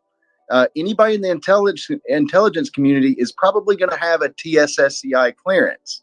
So you're telling me that if let's say Tupa Cabra works in Intel and he has a TSSCI clearance, I can go find Tupa and I can find his clearance online at the DIA's website, which is wrong, but the DIA is part of the intelligence community. It's one of like the 9 or 10 intelligence agencies in the entire community. So you're telling me that there's a database. Everybody that's in this room right now can just go and look up that has, if you know their name, you can see the security clearance. No. All I'm saying is, and go talk to Greenstreet, because he's the one that said it and he's the one that posted it. So I'm just repeating what he got. So go talk to him. Complain to him about this. You're saying Greenstreet's the one that told you. I thought, but you're no, he did. He posted Air Force OSI. Your Air Force OSI that had a clearance. Air Force. Just point out, yeah, we're getting a little excited. Like I said, it's cool to ask questions or press people. Yeah, let's just stay cool. You don't want to, get into Will has had shouting. his hand up. Oh, Will is gone. We lost Will because he waited too long. We got Steve back up here though, which I'm happy about. And I think Clint there. I think that's Eric. He's requesting as well. Oh, Tupa, your hand's up. How's it going? Going good. Interesting back and forth. I'm curious about the I guess I understand where Chris is coming from about like what he thinks he knows about what can be online and what it can't. But it does seem like it's just a language thing that like you guys are referring to two different levels of information. And is it different to be able to see if someone has a security clearance versus to see what they're accessing with it or who gave it to them? Are these statuses available anywhere else or any other way? I'm not really sure, but I'm curious. The only classification, whatever's class, if you have a security clearance with a job that's classified as a PDAS, that's special access programs, that is classified. Yes, I agree. But just a security clearance is saying you have a security clearance isn't classified. No, specifically you said that you can go online and find people that have and their security clearances online. That's what you said. Yeah, you can. You can find people like General Haynes. There's people, they just interviewed him about something entirely different. And the interviewer asked him, what kind of access is that? And we're talking about Ukraine. It's not anything about UAPs or UFOs. And he said, well, you got to have a top secret security clearance, and all these guys that's working over there do have top secret security clearances. That's not classified. No, so we're getting this confused because you said that anybody can go on and find somebody's security clearance online. That's what you said. And then you even said the DIA's website. You know what? I'm not going to argue anymore. I said what I said. If you don't believe it, don't believe it. You go find out yourself, or go to talk to Greenstreet. Ask him where he got it from. Okay? Just go there. I'm not going to argue with you anymore. I don't have to ask. Steve, if you would like to chime in just to back me up, because if you're in the Intel community, I'm pretty sure that you're probably going to agree with me. Steve, can I go on DIA's website and find your security clearance? Or mine? I came to talk UAP, so I'm just gonna hang out. Yeah, that's why Steve's number one. That's why he's number one. Did I see that Sands popped in for a little while in here? The man himself. Yeah, but then he saw you and he left. No, me and Sands go way back. He likes blue aliens. He likes blue aliens. Let's not forget. Steve, can I ask you a question, mate? What's the mood like in that forum you alluded to? Like, the chatter? Obviously, is it more people going to come forward, like yourself and Jason? Or is that what we're seeing? Like a mood? What's the mood like? Jason. I mean, Steve. I would say the forum is just like you would see on an internet forum. There's disagreements and debates on if this phenomenon's real or not. It's really just exactly like you'd see on the internet. Some people with engineering backgrounds and of course Intel backgrounds, and people who have worked with drones, and just people just weighing in just like a regular internet forum. Hey, I was just told that he wasn't supposed to do any type of interviews or anything until after the movie came out. Like, he had an agreement with James Fox that he wasn't supposed to do any media until the movie came out, and that James Fox is pissed off at him. Dude, that's more than pissed. That's what's going on. And NDA is always signed for things like that. Right, and he wasn't supposed to talk. I have more here. I'm trying to see what I'm allowed to say. Okay, cool, bro. I was. Yeah, so he said that he was giving James an exclusive. Sands spoke to a bunch of people off the record, 4 journalists that I know of, but gave James the only on-the-record and on-camera interview. But he could not keep his mouth shut long enough to let the film come out. He's kept it shut for 15 years. Who's saying this? Is this from James Fox? I mean, because this is just speculation. I'm just telling you that it's somebody that would know. Damn. And that knows. Let me just say that let's not get too worried about that. They already talked it out, James Fox and him, and they're cool. Cool, man. Then there you go.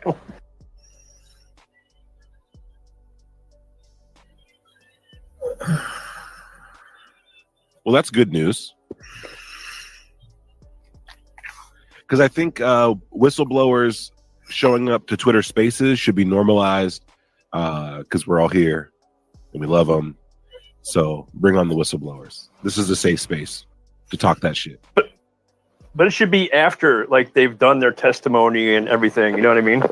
I think public testimony is just as important. You know what I mean? Feed the masses. It's already spilled out over. No, I agree. I agree with you, but unfortunately, it doesn't look good to the other people. You know what I mean? Which one specifically, though? No, just like, government, stuff like that.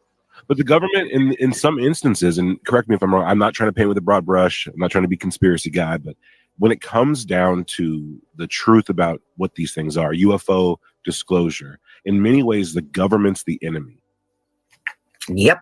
I'm a patriot. I love my country. I think some of the secrecy is important, but when it comes down to this specific ask, we're asking people who don't want to give it. And like, if people are out there and they got a story to tell, I'm almost like, fucking, it's time, dude. Enough ears are right here, in spaces, on Twitter, on YouTube. Enough people are paying attention now that this stuff should be like a faucet. It should just be free flowing, turned on, let it ride, see what happens. Because waiting for the guys to decide when it's okay to tell us when and why they killed human beings and American citizens for an alien agenda that one time in 1964 or whatever, like, you know, that's not a pretty conversation to have, and they're not going to want to have it ever. I don't think ever.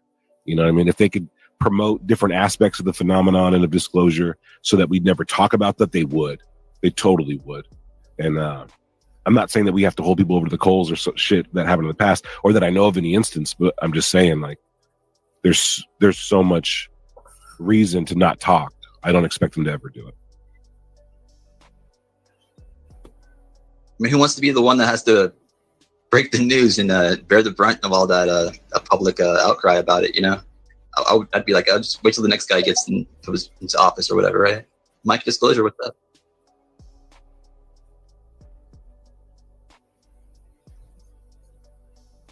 Hey, Logan. Thanks for letting me speak, and thanks for being a part of my spaces when they're up. I appreciate it. My question is to Steve. I heard his interview with Courtney the other day, and the one thing that I wasn't sure about is he also a part of James Fox's upcoming documentary, the program with Jason Sands? I'm definitely not. Oh, you're definitely not. Oh, okay. Because I wasn't sure. I understand you're also a whistleblower, and I wasn't sure if you were part of the documentary. I appreciate that. Thank you for the answer. Yeah, I'm 100% not a whistleblower. But thanks. Oh, my pleasure. Thank you. You're like whistleblower, like adjacent, though, right? Also, Doty, while you were gone, there was talk of contact in the desert, and we said yes on your behalf, and that you're going to be doing Jaeger bombs with us, which is like a drop shot. You'll figure it out. It's going to be lots of fun. But you're definitely coming, right? Yeah, as far as I can perceive from here, I will be. He is now. Very good.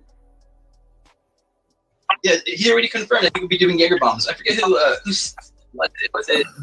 What was it? That was it. I don't remember who it was. But, it was me, and I'm pumped. Logan, you and I are going to do a guitar duet too. Oh my God, yes. I'll bring my guitar for sure. For me to get to contact in the desert. I'll film that. Sounds beautiful.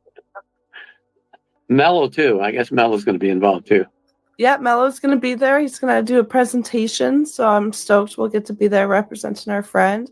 But yeah, Larry, and then after Larry, Clint. But yeah, what's up, Larry? I see your hand. So I got a question for both Rick and Steve. I'll start with Steve.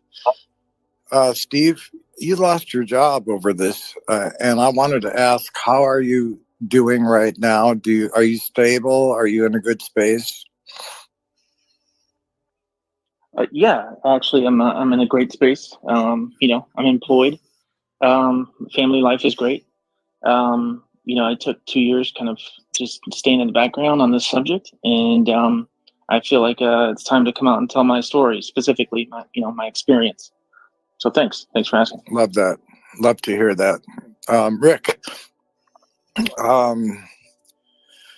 let's see.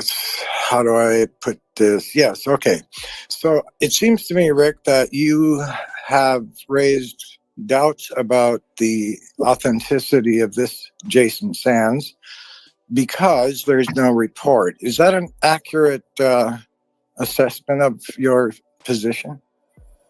Well, the only thing that I'm concerned about in question is the incident itself. Yeah. I don't fault Jason in any other way. I know he did, in fact, spent 22 years in the United States Air Force. I thanked him for his service. He was in the signal intelligence intercept.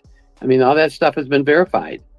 The only question I have is his story about what happened out at the southern, it's called Southwest Test Range Tolica, where he was at Quartz Mountain. That's it. That's the only problem I have is that story. Okay, great. Thanks, Rick. And the follow-up would be, would it be possible in your mind that an incident that involves an extraterrestrial would be something that wouldn't go on the books? Oh, no. Everything that, everything that I was trained and briefed regarding the subject would go into books. It would go into a report and under different special categories reports. And I have a whole list of them that OSI did over the years. And so they would go into a report. You can't not report something like that. And that's the question that I have for Jason. If in fact he is a whistleblower, then, and based on the incident that happened regarding the blue extraterrestrial and the crash, the UFO, then in order to vet somebody, as far as the whistleblowers go, they go out and check on these things.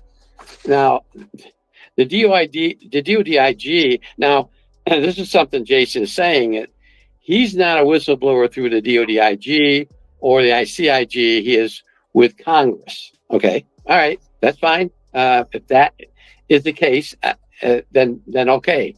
But they vet somebody just like everyone else does. Rick, I think I heard him declare that he went to the ICIG and he went to RO. Well, he specifically, and I got a text from him just a couple hours ago that says, I was not vetted by DODIG or ICIG.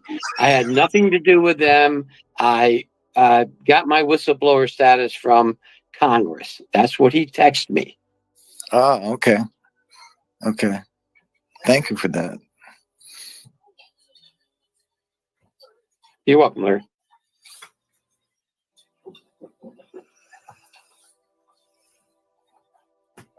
And if Average Chris is going to pester you again like he did for the last 20 minutes leading to nowhere and wasting everyone's time, I'm just going to leave. No, he's not going to. I'm not even going to talk to anybody that hides behind the name. That they're living bad. They have no idea. I know. Oh, we do.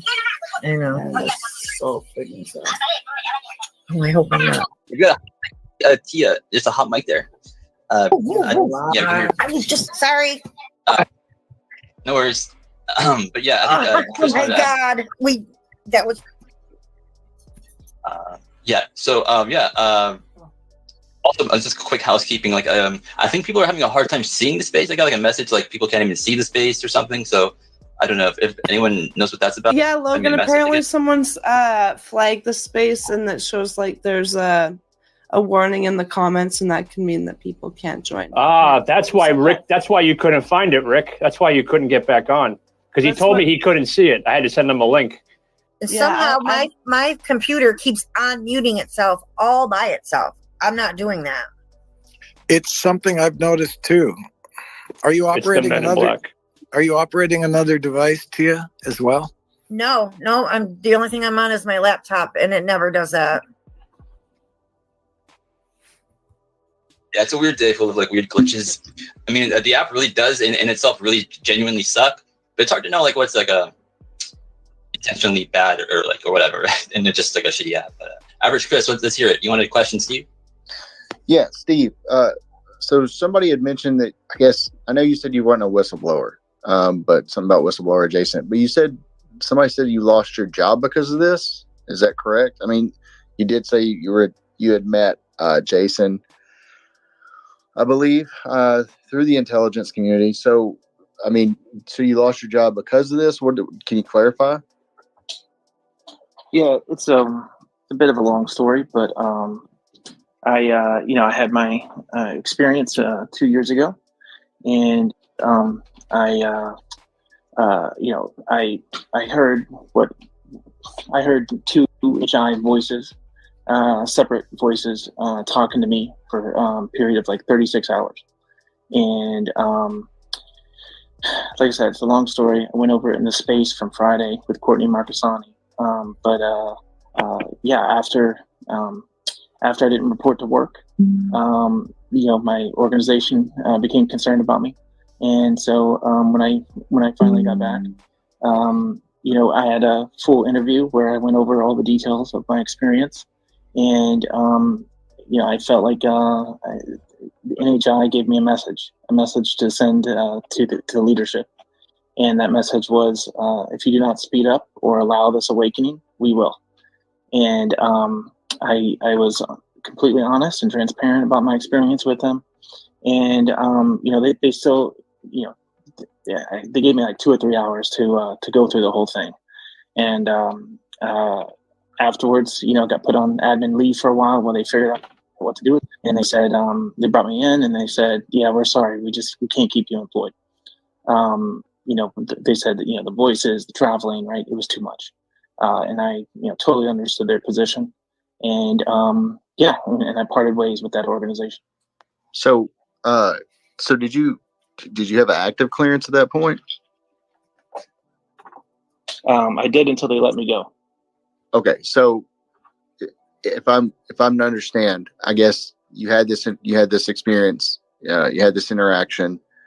You went to a place where your clearance, where your job, place of employment, and you gave them an ultimatum that it sounded like you gave them an ultimatum, like if they don't get this message up, you're going to do it yourself type thing, right? Did you mean like go public or with the information? No. I didn't mean, no, let's back up. I did not mean me, right? I said, this is the message that I got. Okay. It wasn't like, this is the message I'm giving you from me. It was I got downloads.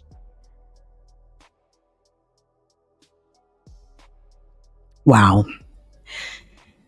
That has to be one of the most interesting pieces of audio that I've ever heard, or that I've heard this week. Not that I've ever heard, but I've heard this week. And I think that Jason Sands has some, in this community of skeptics, it's natural for people to be skeptical. It's just, the norm. And I think Jason Sands is going to have to come with some oomph to be really taken seriously. And I think that his claims are being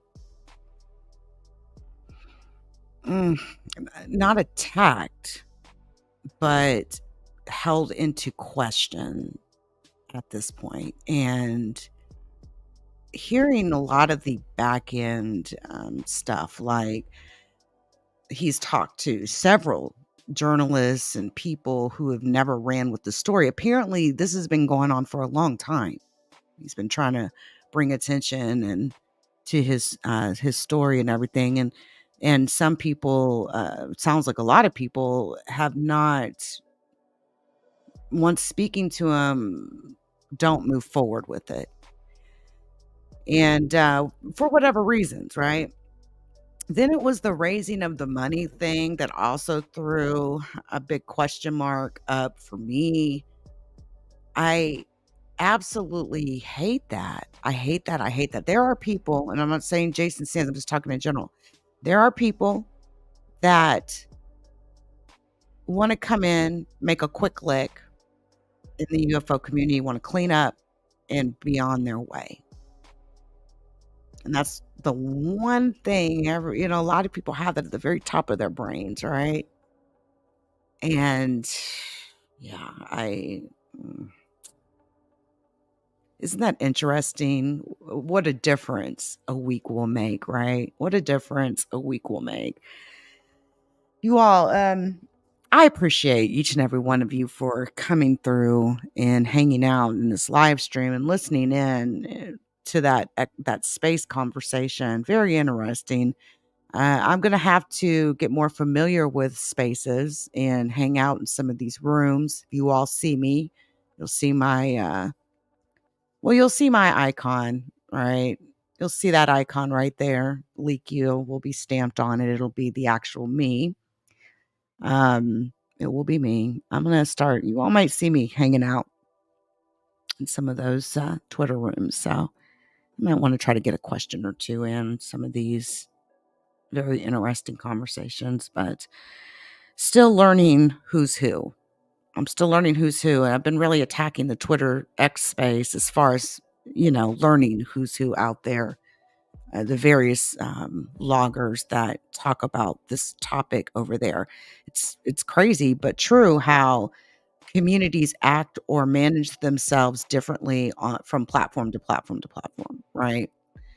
YouTube community, and still, there's just so much to learn anyway, right? There's something to learn every day. So anyway, guys, I do appreciate each and every one of you for coming through. Before I get up out of here, folks, allow me to pay a few bills, if you don't mind. And also check out my official podcast platform. I am on Spotify, Amazon, Apple, and Google Podcasts. You can find me at anchor.fm/LeakYou. Yeah. Shout out to the LeakYou community. Please join us on Spotify, Apple Podcasts, Google Podcasts, and Amazon Music.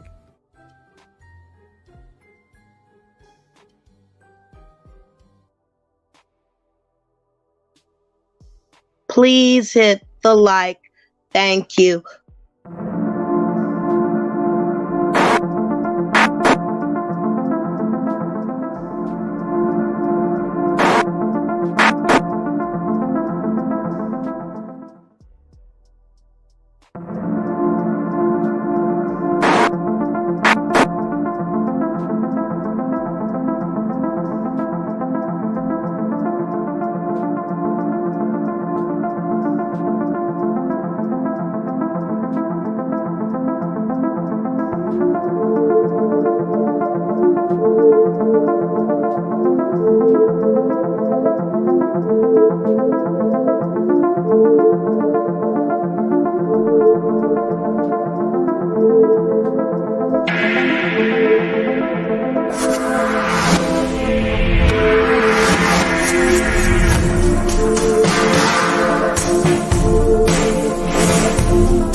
And feel free to join our Discord, folks. We are at discord.gg/LeakYou. I'm pretty much live daily around this time, between now and 7 Central Standard Time, sometimes as late as 9 or 10. So make sure you have your notification bell turned on so you can, ensure that you catch me while I'm live, you all. I'm out of here, guys. I appreciate you all. Until next time.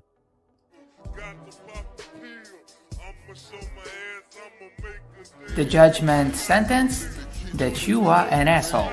The trial is over. Thank you, everybody.